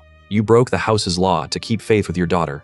Your sentence is to keep faith with all of them in the house's name for the rest of your life." He paused. "That's the ruling. Do you accept it?" "Accept it?" Perseus's voice cracked completely. "You've made my crime my. You've made hiding Lyra into a duty. You've made me the house's." He couldn't finish. He bowed his head over the iron ring, the cord still on his wrists, and when he spoke again, it was barely a whisper. "There has never been a judge like you in this family. In 400 years. I accept it. God help me, I accept it, and I will keep it until I die. Hi. When is the next payment due?" Hermione said. Perseus uncorded, rubbing the marks the cord had left, went still. "Tonight," he said. "That's how did you? Tonight." He moved to monthly last winter. A dead drop. The old crypt at Highgate, midnight, in the Black family tomb itself, which he chose deliberately, to remind me he knew whose gold I was stealing. 800 galleons. I don't have it. I was going to go anyway and beg him for a week, and he was going to say no, and then he did not finish. Then he was going to expose Lyra. Hermione was already turning to Arcturus, and the tactical flatness was back in her voice, the register she used when a problem had stopped being moral and become simply a thing to be solved. He doesn't know the squib law's void. He doesn't know his leverage turned to ash an hour ago. As far as he's concerned, it's an ordinary night, and a frightened man is going to come to a tomb with less gold than he owes. So he'll be there, expecting a victim. She looked at Harry. "He'll be there expecting a victim, and instead he gets us," Harry said. Arcturus's head came up. For the first time all day, something that was not grief moved in his face. "Explain what you intend." "Precisely. This is no longer the seat. This is a man who has extorted a Black for 2 years and chosen my family's own tomb to do it in. And if you go to Highgate at midnight, you go as yourselves and not as judges, and the wards of a graveyard do not care what robes you wore this morning." "He's committed a crime," Hermione said. "Blackmail. Extortion of a member of House Black. This morning that was tangled up with Perseus's theft and Lyra's secret, and going after him meant exposing her. But we've cut that knot. The squib law's void. Lyra's safe and can't be touched, and that means the blackmailer's threat is worth nothing and his crime is naked. He's just a man who's been robbing your house for 2 years, with no hold left, walking into your family's tomb at midnight expecting 800 galleons." Her jaw hardened. "So we give him a Black, just not the frightened one he's expecting." They did not send Perseus. That was the first thing they agreed, over Perseus's protest. He would be there, but not alone, and not as prey. Harry went under his father's cloak because the one advantage the enemy did not know they held was that the one who would come to the tomb behind Hermione could not be seen at all. Hermione went as herself, openly, in a plain traveling cloak, carrying a purse that clinked convincingly with 800 galleons weight of cut lead and a top layer of real gold. Arcturus's contribution, produced without comment from a drawer, along with a single dry remark that he had not personally attended a midnight ambush since 1944 and had rather missed the exercise. And Arcturus came too, over everyone's objection, wrapped in black, leaning on a cane that was not a cane, because he would not, he said, send 2 children to bait a wizard in his family's own tomb and sit at home by the fire like the sort of lord he had spent the morning learning to be ashamed of. The Highgate tomb of House Black was a house for the dead built in the same gray stone as Ravensmere, and the wards on it knew black blood, and let them through the iron gate without a sound. Inside, among the shelves of the family's long sleep, a lantern already burned. The blackmailer was there before them, a lean wizard with a clerk's stoop and a Death Eater's patience, a man named Caius Yaxley who had been struck off the rolls of the ministry for exactly this sort of quiet, patient cruelty, and had made a second career of it. He saw Hermione come in alone with the heavy purse and he smiled, and the smile was the confident smile of a man who has held another person's child over a fire for 2 years and grown comfortable there. "You're not Perseus," he said. "No," said Hermione. "Perseus sent me. He's indisposed. He asked me to bring your money and a message." "Set the gold down." "What's the message?" "The message is that the thing you've been selling stopped existing this morning." She set the purse down, but not near him.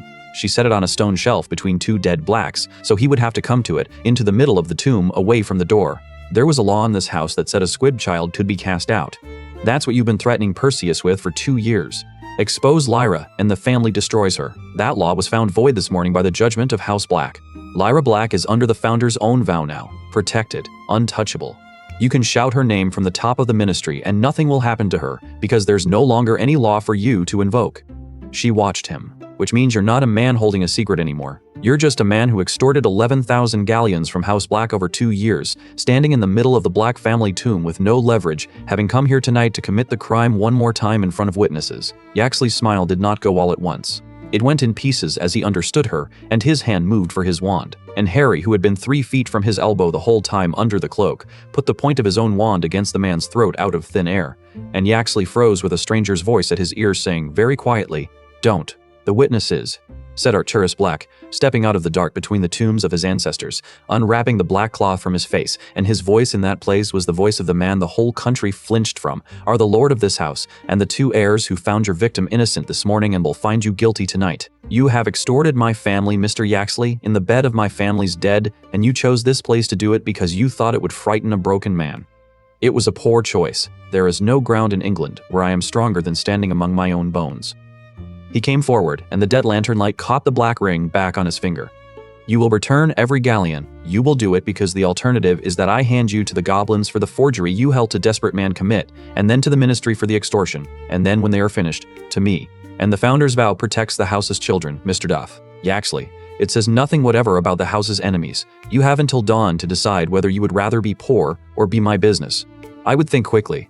I am 90 and I have discovered this week that I no longer have the patience I am famous for. They let the goblins take him at dawn with a full confession and a schedule of restitution, and the 11,000 galleons came back to the third vault over the following month, and Caius Yaxley went into a debt to House Black that would outlive him, which Arcturus observed on the walk back through the graveyard was a far more useful thing to own than a corpse. A lesson, he added, that my great niece in Azkaban never learned, and that the two of you appear to have been born. Sax, Arcturus Black did not speak for a long time after they had returned, and the tomb was shut and the children had washed the graveyard off their hands. He led them back, near dawn, to the Hall of Judgment, not to sit in the seat, he said, but because it was the only room in the house honest enough for what he had to say. And he had things to say that would not be said in a drawing room over chocolate. He sat in the witness seat, an old man beneath the high place where two children had sat that morning, and he looked up at the fresh-cut words over the judgment seat, toujours fidèle, and Harry watched 60 years move across his face, 1 decade at a time. I sentenced a squib child once, Arcturus said at last very quietly, not looking at them. Do not imagine I only stood by for Marius. In 1951, a cousin's daughter was born without magic, and the matter came to me, because by then I was Lord, and I applied the law. I signed the order. I told myself the founder demanded it, the same founder whose actual vow I have now heard read back to me by a muggle-born girl in robes I had cut down last night, a vow I could have read any evening of the last 60 years and never did, because I never came to the book faithful, I only ever came to it proud. His hand was flat on the black ring. Backchild was given to the muggles with her family's faces wiped out of her. She would be past 50 now. I do not know her name. I signed it, and I do not know her name. He was silent again. You found the ruling I could have made. You found it in a morning, at 14, holding my authority for the first time. It was there the whole while. Any lord could have struck the squib law down with the founder's vow. Not one of us did in 400 years, because striking it down required us to be faithful to a child over the family's pride, and my family has never once, until this morning in this hall, chosen the child. He rose, slowly, and he climbed the 2 steps to the judgment seat, and rested his hand where their hands had rested that morning, and he looked at the two of them standing worn and gray-eyed with dawn in the doorway, and something in the old face had come completely undone, and was not troubling to reassemble itself. I built this test to see whether you could bear to be right when right had a price, he said. I was certain, genuinely certain that you would break one of 2 ways, that you would be merciful and dissolve the law, and prove yourselves too soft to hold a house through a war, or that you would be correct and enforce it, and prove yourselves hard enough to hold the house and exactly as unfit to hold it as, and exactly as unfit to hold it as every black before you. I did not conceive of a third way, because in 60 years of judging, I never found one. Because you cannot find the third way, while you believe that law and mercy are enemies. You do not believe that. You have never believed that. And so you reached past the law, you were handed to the law underneath it, and you made the founder's mercy into the house's statute, and you sentenced a thief in a way that will make him the most loyal man this family has. And you did it without letting him off. And you did it without letting the child suffer. And you did it in front of the one man alive who most needed to see that it was possible and most deserved to have it break his heart. His voice did not shake now. It had gone past shaking to a terrible steadiness. It has broken my heart. I want you to know that. Not as a complaint, as a fact. You have earned the right to be told. You have shown me, at 90, holding a ring I have held for 60 years, the lord I could have been and was not, and the sister I could have saved and did not, and the child in 1951, whose name I will now spend what remains of my life trying to find. That is what your judgment did. It was flawless, and it was merciful, and it was lawful, and it has ruined me, and I would not take back a word of it, and I do not know how to sit in this house tonight with what you have just made me see. He touched the ring on his finger, and then, deliberately, he took it off, and he held it out to them on his open palm, the black stone up, the raven catching the light, not giving it, not yet, but showing it, the way a man shows a thing he has decided the shape of. There is one test left, he said, the naming. I had meant it to be a formality, a rite, a ceremony. The last confirmation of what the other four proved. It will not be a formality now, because after this morning I no longer have any doubt that you are worthy of the house. The only thing left in doubt is whether the house is worthy of you, and whether an old man who signed a squib child to exile in 1951 has any right to hand two children who would never have signed it the weight of a name he has so thoroughly disgraced. He closed his hand over the ring. Sleep, both of you. Tomorrow I decide whether I am fit to make you what I brought you here, to make you, which is a question I did not think to ask when I sent that raven to a mantle in London, and which the two of you have forced on me the way you have forced everything on me this week, quietly, correctly, and without any mercy at all for my composure. At the door of the Hall of Judgment he stopped, under the true motto, and for a moment he was only a very old man, alone, at the bottom of his own house. Lyra Black, he said, testing the name, as though learning it. I should like to meet her, when this is done, if her father permits it. I have a great deal to say to a squib child, and not much time left to say it in, and I find I would rather spend some of the time I have left on that than on almost anything else. Good night. Chapter 4, End. Chapter 5. The naming. On the morning of the naming, the house was loud. That was the thing Harry noticed before anything else, coming down the great stair into a Ravensmere he did not recognize. For 4 days the house had been a held breath, 40 empty chairs and one old man and the sound of his own footsteps coming back at him off the stone. Now there was a child's laughter somewhere down a corridor, quick and startled, as though its owner had surprised herself by making it in such a place. There was the clatter of more than one pair of feet. There was Sable scolding a younger elf about the polishing of something, and under it all a low, continuous murmur that took Harry a moment to place because he had never heard it in that house before. It was the sound of people. The House of Black was full of people, and most of them were exactly the sort of people it had spent 400 years built to keep out. Lyra Black was 11, small for it, with her father's dark black eyes and a round, unguarded face, and she was sitting on the floor of the entrance hall directly beneath the tapestry, which no one had allowed a child to do in living memory. Drawing on a roll of parchment with a muggle pencil, she looked up when Harry came down and looked at him with the frank, total attention children give and adults learn to hide, and said, "You're the one who saved my dad." "We both did," Harry said. "Hermione more than me. She's the clever one." "Papa says the clever one is a muggle-born, and that means the family's been wrong about everything for 400 years. Lyra said it with the serene brutality of a child repeating something enormous she did not yet understand the size of. He cried when he said it. He cries a lot now. He didn't used to cry ever, so Grandfather Arcturus says it's an improvement. She turned her drawing round to show him. It was the tapestry, copied in pencil, careful and childish and exact, and she had drawn in 2 extra stars at the bottom that were not thread but pencil, pressed hard, orange, and she had no orange, so she had written the word orange beside one and white beside the other. "Those are yours. Grandfather showed me the real ones out the window last night. He said a muggle-born got a star, and that means I might..." She stopped. Her face did something careful. "He said squibs can have stars too. In the old way.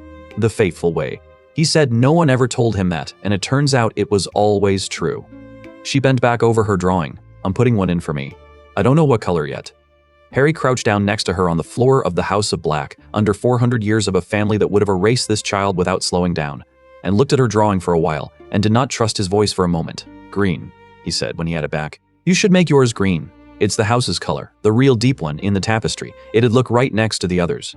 "Green," Lyra agreed, and reached for a pencil, and Harry left her drawing herself into a family that was, that very morning, being remade specifically so that she could. Sirius was in the small east parlor, and he had not sat down, and he had the look of a man standing in a house he had escaped from and could not quite believe he had walked back into on his own feet. "He summoned me," Sirius said, before Harry could speak. "Arcturus, a proper summons, safe passage through the wards, an escort that turned out to be Perseus of all people. Perseus, who I last saw at a funeral 11 years ago looking like he wanted to die, and who met me at the gate this morning looking like a man with a job."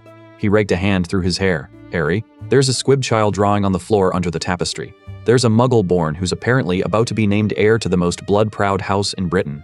Perseus Black is running some sort of rescue operation for the family's cast-offs, on the old man's coin, with the old man's blessing. I have been trying for 24 years to burn this house down in my own head, and I walk back in and find that 2 14-year-olds have done in a week what I couldn't do in a lifetime, which is make it something other than what it was." He stopped. His voice changed. "And there's a letter. Arcturus gave it to me this morning. It's already gone to the Wiesengamat. A motion for review of my conviction, on the grounds I was never tried, backed by the full weight of the Black seat and 3 old families who owe him and can't refuse. He says it'll take months and it isn't certain, and I'm not to get my hopes up." A sound that was half a laugh. "My hopes are up. God help me." After all this time, some prickly old monster I spent my life hating is the one who, he couldn't finish it. He looked at Harry, and there was something raw and very young in his godfather's face. That box, the first night. The letter it kept. That was the start of this, wasn't it? He built the whole thing so that the first real thing you'd win off him was my freedom. He knew what would move you before you walked in the door. He knows what moves everybody, Harry said. It's the loneliest thing about him. He can see exactly what people love, and he spent his whole life using it to hurt them, and now he's, I don't know, trying to use it for something else. At 90, it's like watching someone learn to write with the wrong hand. He looked at Sirius. He's dying, Sirius. Really, not the way old people are always dying. Soon. I think that's why all of it, this week, everything. I think he found out how little time there was, and it made him honest. And honest is a thing he's never once been, and it made him honest. And honest is a thing he's never once been. And it's killing him faster than whatever's actually killing him. Because it turns out being honest at 90, about 60 years of being wrong, is more than a body can. He stopped. He wants to name us today. Both of us. Before he can't.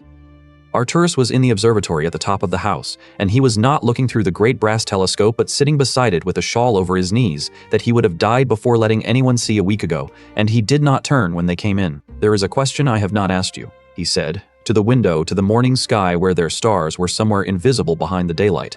I have tested your cunning, your loyalty, your magic, your judgment, and you have passed every test in ways that have cost me a great deal of the certainty I have spent 90 years accumulating, which I gather was the point, though I did not intend it to be. But I have never once asked you the only question that actually matters, because I was afraid of the answer.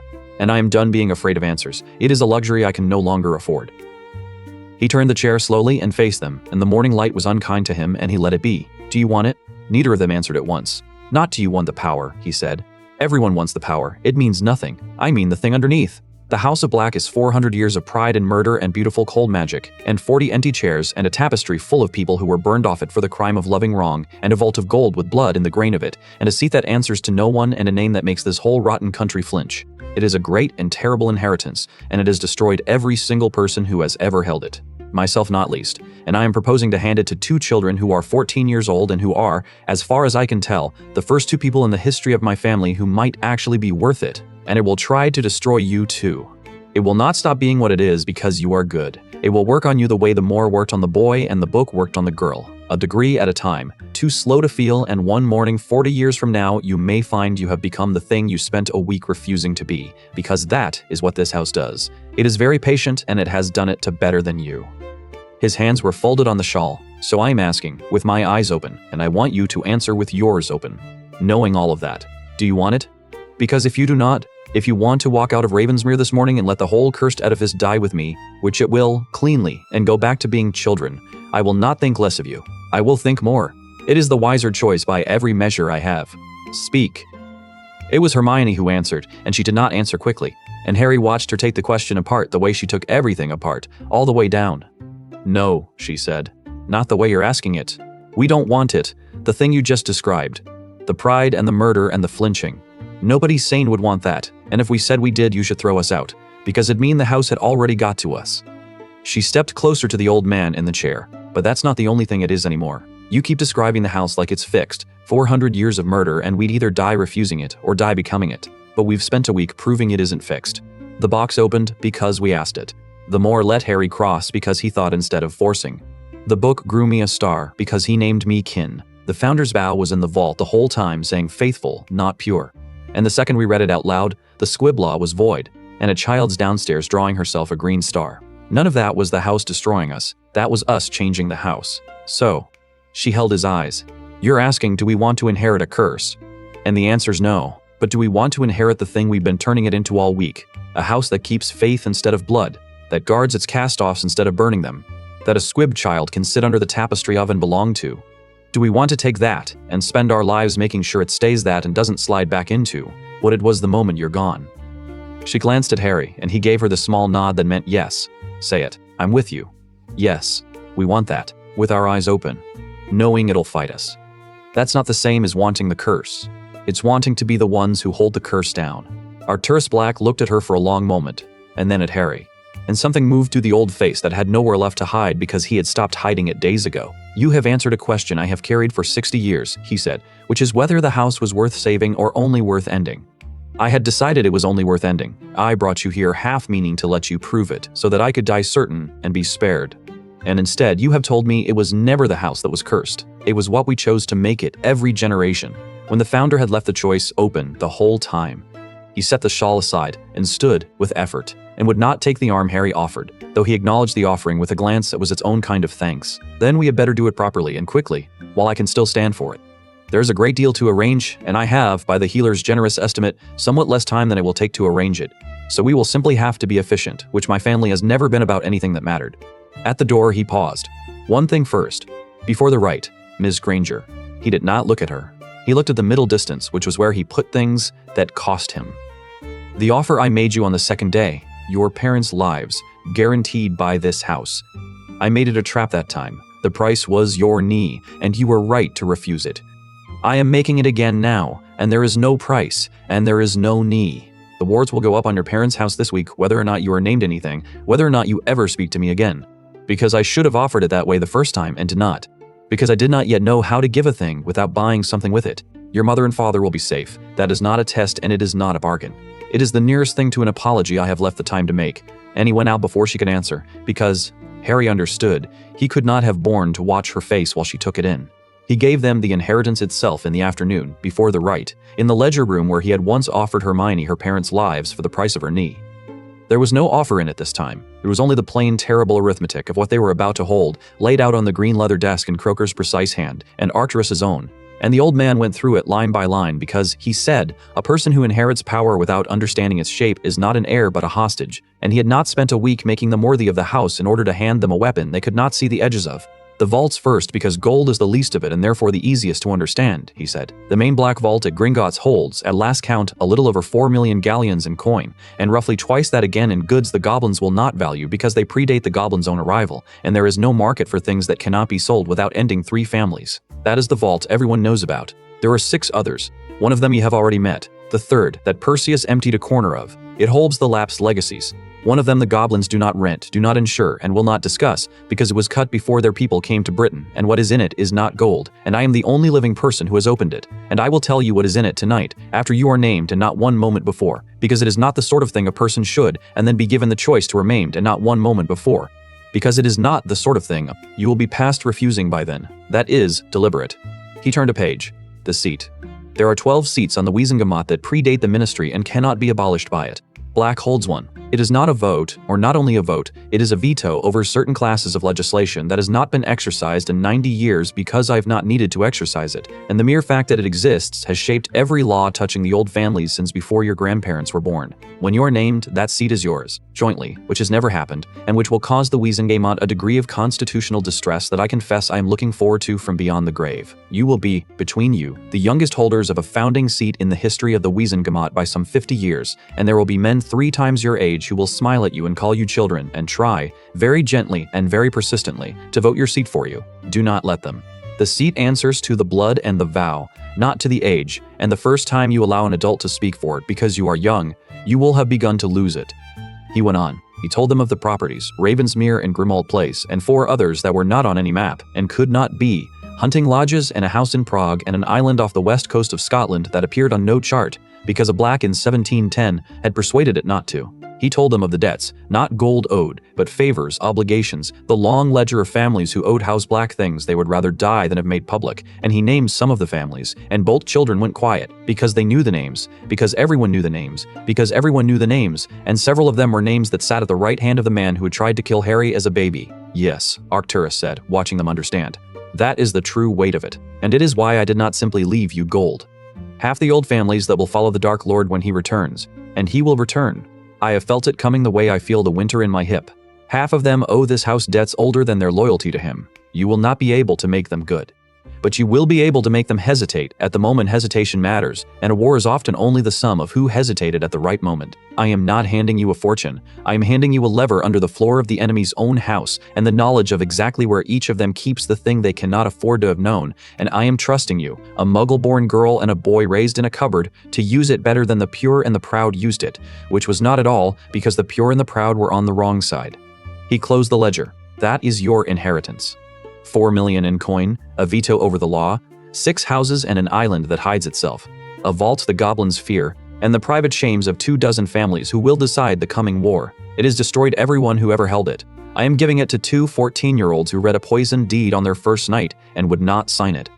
God help the enemy. I almost feel sorry for them. Almost. Harry looked at the closed ledger and at Hermione, who had gone the particular gray-white she went when a thing was too large to be frightened of yet and had to be understood first, and he said the only thing that seemed true. You're not giving us a weapon. You're giving us a responsibility that happens to be shaped like a weapon. There's a difference, and you know there's a difference because you spent your whole life holding it as a weapon, and it's why you ended up alone in a house with 40 empty chairs. Arcturus looked at him for a long moment. Doria's mouth, he said. And, it would seem, rather more than her mouth.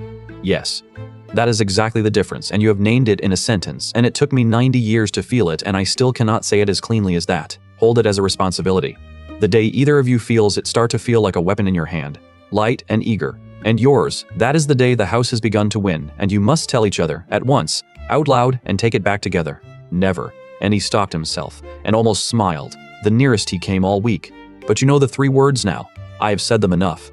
Go and rest. We robe at sundown, and I find I want to sit quietly for an hour before I do the last useful thing I will ever do, which is give my house to the only 2 people who ever deserved it. They found an hour before sundown in the library because there were things that had to be said between the 2 of them before they were said in front of a vault full of witnesses in a book that remembered everything. Hermione had not spoken about the parents' offer since Arcturus made it and fled the room, and Harry had not pushed, because he had learned that she came to the largest thing sideways or not at all. She came to it now sideways, sitting on the arm of a chair with a book she was not reading. He's going to save my mom and dad, she said.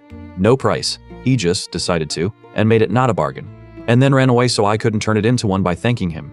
She turned a page she hadn't read. On the second day he offered me the same thing and the price was everything, and I said no, and I spent every night since wondering whether I did the right thing, whether I chose you over them, whether that's a thing a good daughter does. Her voice was careful. And now he's given it to me for free, so I never had to choose at all. And I keep thinking, that's what changed him, isn't it? He learned that the choice itself was the cruelty. That a house that makes you pick between the people you love isn't strong. It's just cruel with extra steps. He spent 90 years thinking the choosing was the strength. And a week with us taught him it was the disease. She finally looked up. I don't know how to hold how grateful I am. It's too big. My parents are going to be alive through a war because a dying man I've known for 5 days decided to stop being what his family made him. I don't have anywhere to put a thing that size. You don't have to put it anywhere yet, Harry said. He sat on the arm of the chair beside her close the way they sat now without deciding to. That's allowed. Some things you just carry around not put away for a while until there's room. He nudged her shoulder with his. For what it's worth, you didn't choose me over them on the second day. That's not what happened, and I need you to stop letting him have told you that's what happened. You refused to let him make you choose. That's different. You said the choice itself was rotten and you wouldn't play, and it turns out you were so right that a 400-year-old house rewrote itself to agree with you. He looked at her. Your mom and dad raised the person who out-argued the House of Black into being decent. I think that makes them the best parents in England, and I think they'd be prouder of the no you said on the second day than of any yes. Even though it terrified you, especially because it did. She leaned into him and they sat like that a while in the failing light of the library, not talking, and it was, Harry thought, the last quiet hour before everything they were about to become. And he was glad it was this, and glad it was her. And when Sable came to the door at sundown to say the sky was right, they stood up together and went down to be named. They robed for the naming as the sun went down, because the deep magic answered the true heavens and the true heavens had to be right.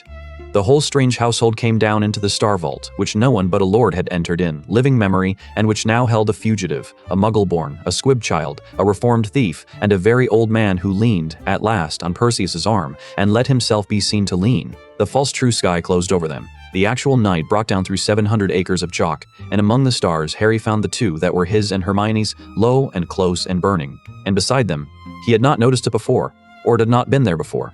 A third, small and green and new, that he did not have to ask about, because Lyra was staring up at it with her whole round face open, and her father had his hand on her shoulder and was not looking at the star at all, but a daughter looking at it. The house added it last night, Arcturus said quietly, following Harry's gaze. Unasked. A green star for a squib child, sewn into the family's heaven by the founder's own vow, the first in 400 years. I did not do it. You did it. The 2 of you, when you found the vow and struck the law. The book has simply been catching up ever since. Kindling the stars my family should have kindled and burned instead. There will be others, I think, before it is done. Every squib, every muggle born of this blood that the old purity threw away. The book is going back through itself and finding them, and where it can it is lighting them. My family's heaven has been half empty for 400 years and it is filling in, one buried name at a time. His voice was very low. I will not live to see it finished. But I have seen it begin, which is more than I deserve, and I have you two to thank for it. Which I do, though thanking is a muscle that still aches. The rite itself was old and spare, and Arcturus led it from memory, and it did not go the way 400 years of namings had gone, because he had rewritten it that afternoon, sitting in the observatory with the Founder's grimoire opened beside him, restoring the words his ancestors had corrupted. He stood them before the plinth, before the Liber Umbra, open now to the Founder's first page, the deep gold light rising off the vow. He took the silver blade. He opened a line across Harry's thumb and across Hermione's, and he did not hesitate at hers, and then he did not hesitate at hers, and then he did a thing no lord of the house had done in 4 centuries. He did not name one heir. He took their 2 bleeding hands and pressed them together, palm to palm, blood to blood, and laid the joined hands on the Founder's page. "There is a law in this house," he said, and his voice found, for the last time, the sharp formal register of the man the country feared, that a house cannot be halved without dying, that there must be one heir and one only, because the name cannot be shared. I told the boys so myself, over my own table, the first night, with a poisoned deed in front of him. It was a lie. It was the same kind of lie as per for Fidel, a corruption dressed as an ancient truth. The Founder have nothing and forbade nothing. He built this house on chosen kin and the vow freely given, and a vow can be made by 2 as easily as 1, and kept by 2 better than by 1, as I have had 4 days to learn from watching 2 children refuse, every single time, to be separated by anything I could devise. He pressed their joined hands harder to the page. So I will not name an heir. I will name 2, bound as the tapestry has already bound them, level, neither above the other, and let this be the first thing the new House of Black does that the old one would have called impossible. He spoke their names into the grimoire. Harry James Potter, Hermione Jean Granger, and he spoke the Founder's word over them, fidel, always faithful, and the book took their mingled blood the way dry ground takes rain, and the vault answered. The stars moved, all of them, the whole false true heaven wheeling at once, and their 2 lights, the orange gold and the white gold, drew together over the plinth until they were not 2 stars but 1 point of doubled light, twinned, inseparable, blazing brighter than any single star in that sky, and around it the green star of the squib child, and further out the older lights of the house kindling and brightening as the book went back and back through 4 centuries of the burned and found them, one buried name after another, lighting a heaven that had kept dark since the Founder died, the whole vault filled with light. Sirius made a sound. Lyra laughed, the same startled quick laugh from the morning, up at a sky that had made room for her. And Arcturus Black stood before his family's plinth with 2 children's joined and bleeding hands under his own, and looked up at the heaven he had spent his life keeping dark and had lived just long enough to see begin to fill, and his knees went. They caught him, Harry on one side and Perseus on the other, and they lowered him to the obsidian floor of the vault, under the doubled star. And he did not fight it, and Harry understood, holding the old man's weight, that this was the thing the healers had been arguing about, and that it had chosen its moment, and that Arcturus had known it would, and had spent his last standing hour spending it well. "Do not," Arcturus said when Sirius started forward, "do not send for anyone. There is no one to send for and nothing to be done. And I have arranged this exactly as I wanted it, which is a privilege my father did not have and I do not intend to waste." His voice was thin now, but it held. He was looking up at the sky. "I wanted to see it from here, from the floor of the vault, under a heaven that is filling in. 60 years I stood in this room and kept it dark. I would like to be lying in it when it starts to be light." His hand found Harry's and then reached and found Hermione's, and he held one of each, Harry of his blood and Hermione's of his choosing, level, the way he had named them. "Listen to me. I have very little breath and a great deal to say, so I will say the true things and skip the rest, which is a discipline I learned too late to use on anything but this." His grip tightened. "The house is yours, not the curse. The thing you are making of it, guard it.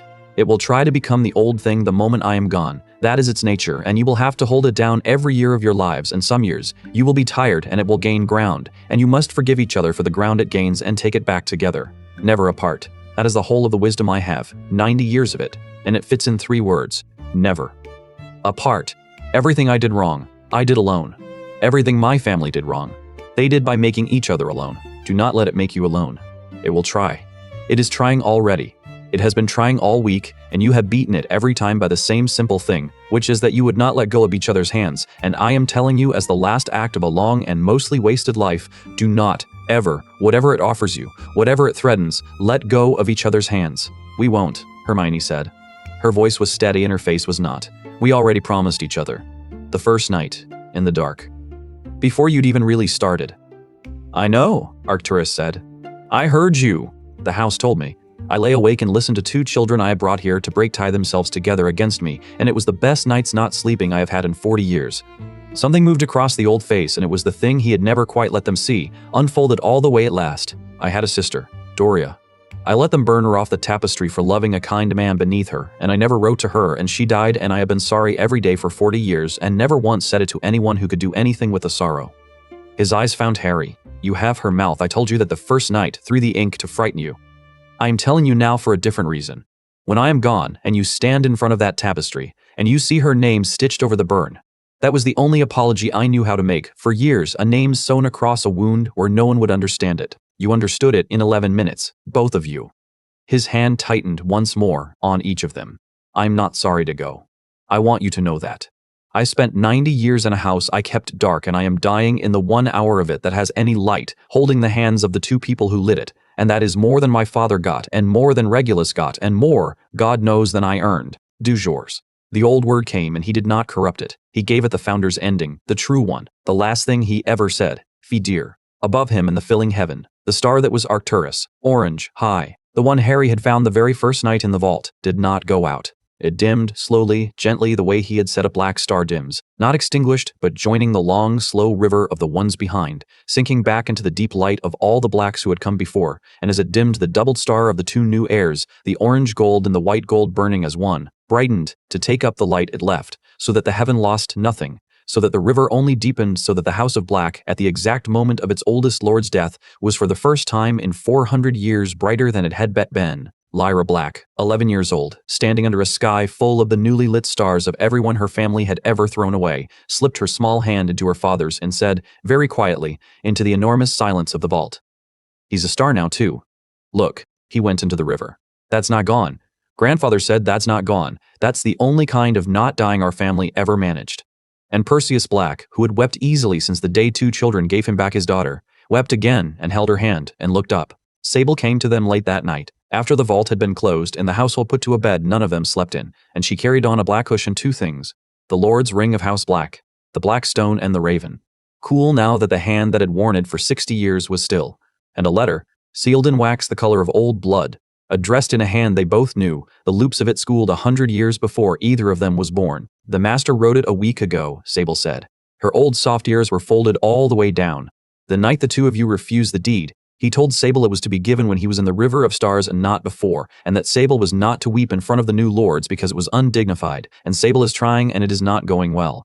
She set the cushion down and stepped back and stood very straight, the last servant of the old house waiting on the first servants of the new one. The ring they did not touch yet.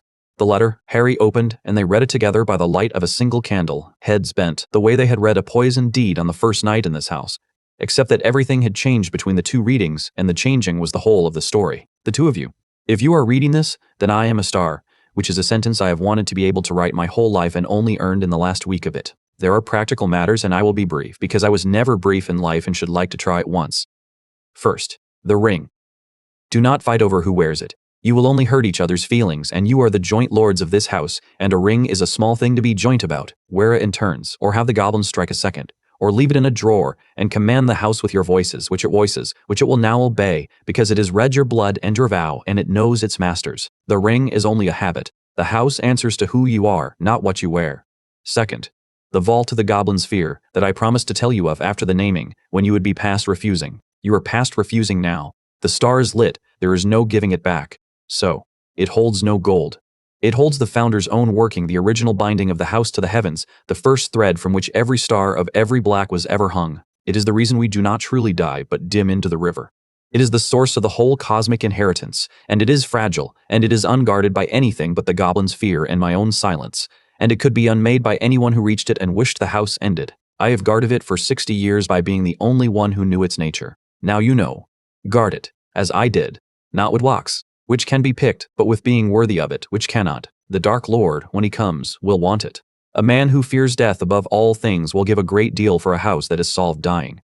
Do not let him have it. That is the last order I will ever give, and I give it to 2 children I trust with it more than I have ever trusted anyone with anything, which is either the wisest thing I have done, or the most sentimental, and at 90 and dead I find I no longer care which. Third and last, and the only one that matters.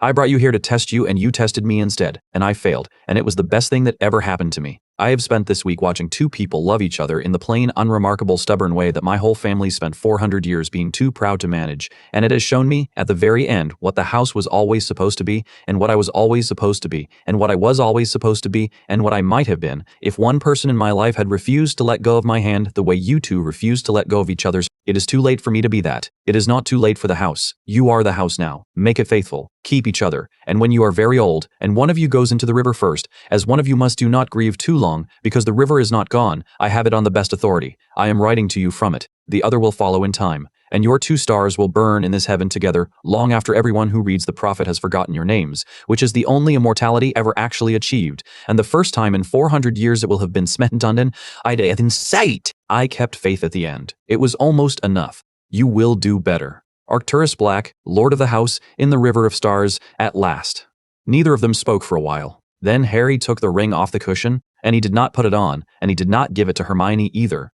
He closed it in his palm, both their hands over it, the way they had held everything in that house, and Sibyl, watching, gave up entirely on dignity and wept. They buried him in the Highgate tomb 3 days later, among the bones he had said he was strongest standing over, and the whole strange household went, and it was, everyone agreed, the smallest and the largest funeral the House of Black had ever held, small in number, and larger than any before it in the thing that actually counted, which was that every person at the graveside had come because they wanted to, which no one could remember ever being true of a black funeral in the whole of the family's long cold history. Sirius spoke, which surprised everyone, most of all Sirius.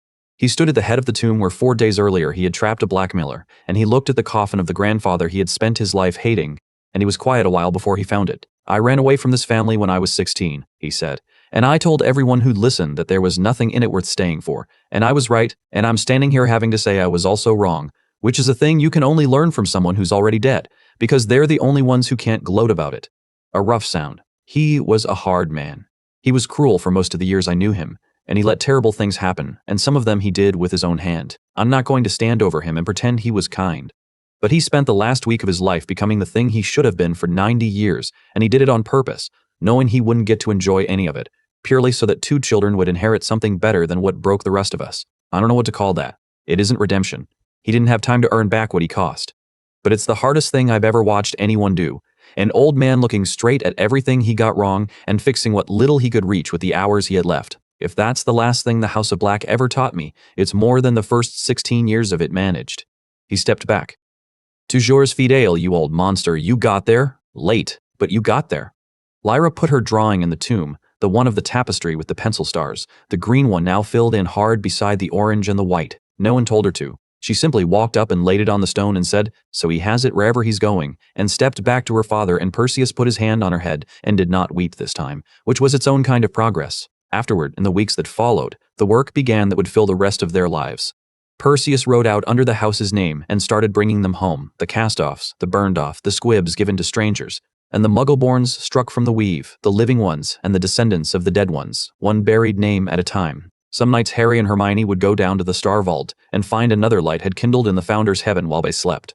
A great aunt erased in 1890, a squib cousin abandoned in 1934, coming back into the family sky 400 years too late and, in the only way the house had ever managed, not too late at all. The seat on the Wiesengemot was theirs, and the old men did smile at them and call them children and try to vote it for them, and they did not let them, and the constitutional distress Arcturus had promised himself the pleasure of arrived exactly on schedule and was, everyone said, the talk of the session, and out beyond all of it the winter Arcturus had felt in his hip when oncoming. The war he had counted like arithmetic drawing nearer season by season.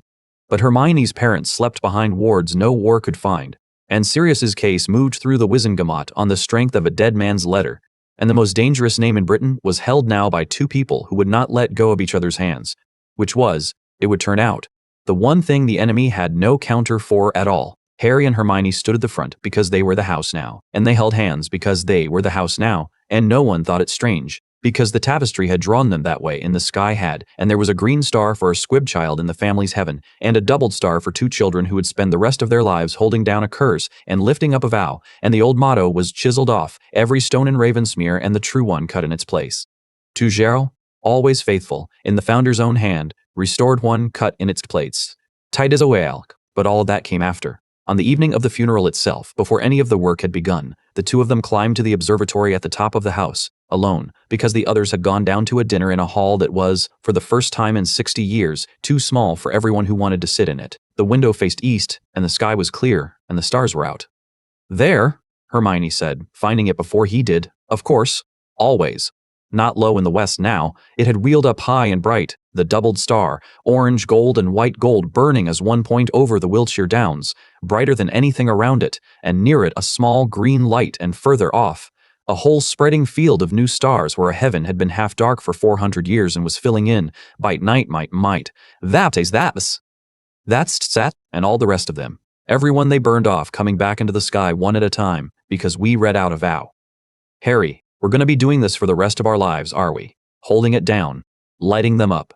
Never apart, Harry said. He was not looking at the sky. He had found over 5 days in an old man's terrible house that the thing he most wanted to look at was usually standing next to him, and he had stopped pretending otherwise somewhere around a candlelit room and a poisoned deed. He was right about one thing, at the end. The 3 words. It's the only wisdom I've got too now, and it's the same 3. He took her hand, or she took his. It had stopped being a thing that had a first, weeks ago, in the dark, and it would never be that thing again. We're 14. There's a war coming that a dying old man could count like arithmetic. We've just inherited the most dangerous name in Britain and a heaven full of ghosts to keep lit. And I'm not frightened of any of it, which I probably should be, and the only reason I'm not is that whatever's coming, it's coming for both of us at once. And I'd genuinely rather stand in front of the whole thing next to you than be safe on the far side of the world without you. He looked at her then. At the girl the House of Black had grown a star for, because a boy shouted that she was kin, and he said the last true. That's not the house talking, or the tapestry, or the sky. That's just me. I wanted to say it once without any magic in the room. There isn't any, it's just us, and a window, and I meant every word of it, and I'll mean it when we're old and dimming into the river, which we will be, together, a long time from now. Hermione did not say anything clever, which for her was the largest thing she could have done. She leaned her head against his shoulder, the way she had at another window on another morning, and she held his hand. He'd hate how sentimental this is, she said after a while into his shoulder. He'd pretend to, Harry said. And then he'd have the house tell him about it later, and lie awake pleased and never admit it. That was the whole man. That was the best of him. He tightened his hand round hers. Come on, not yet. Just a bit longer. And they stayed. Above them the doubled star burned bright and steady over the House of Black, one point of light where there had been 2, and it did not waver, and it did not dim, and it lit the whole filling heaven beneath it. The green star and the newly kindled 400 years of the burned and forgotten coming home, one buried name at a time into a sky that had room for the long type. And to tiny per with that,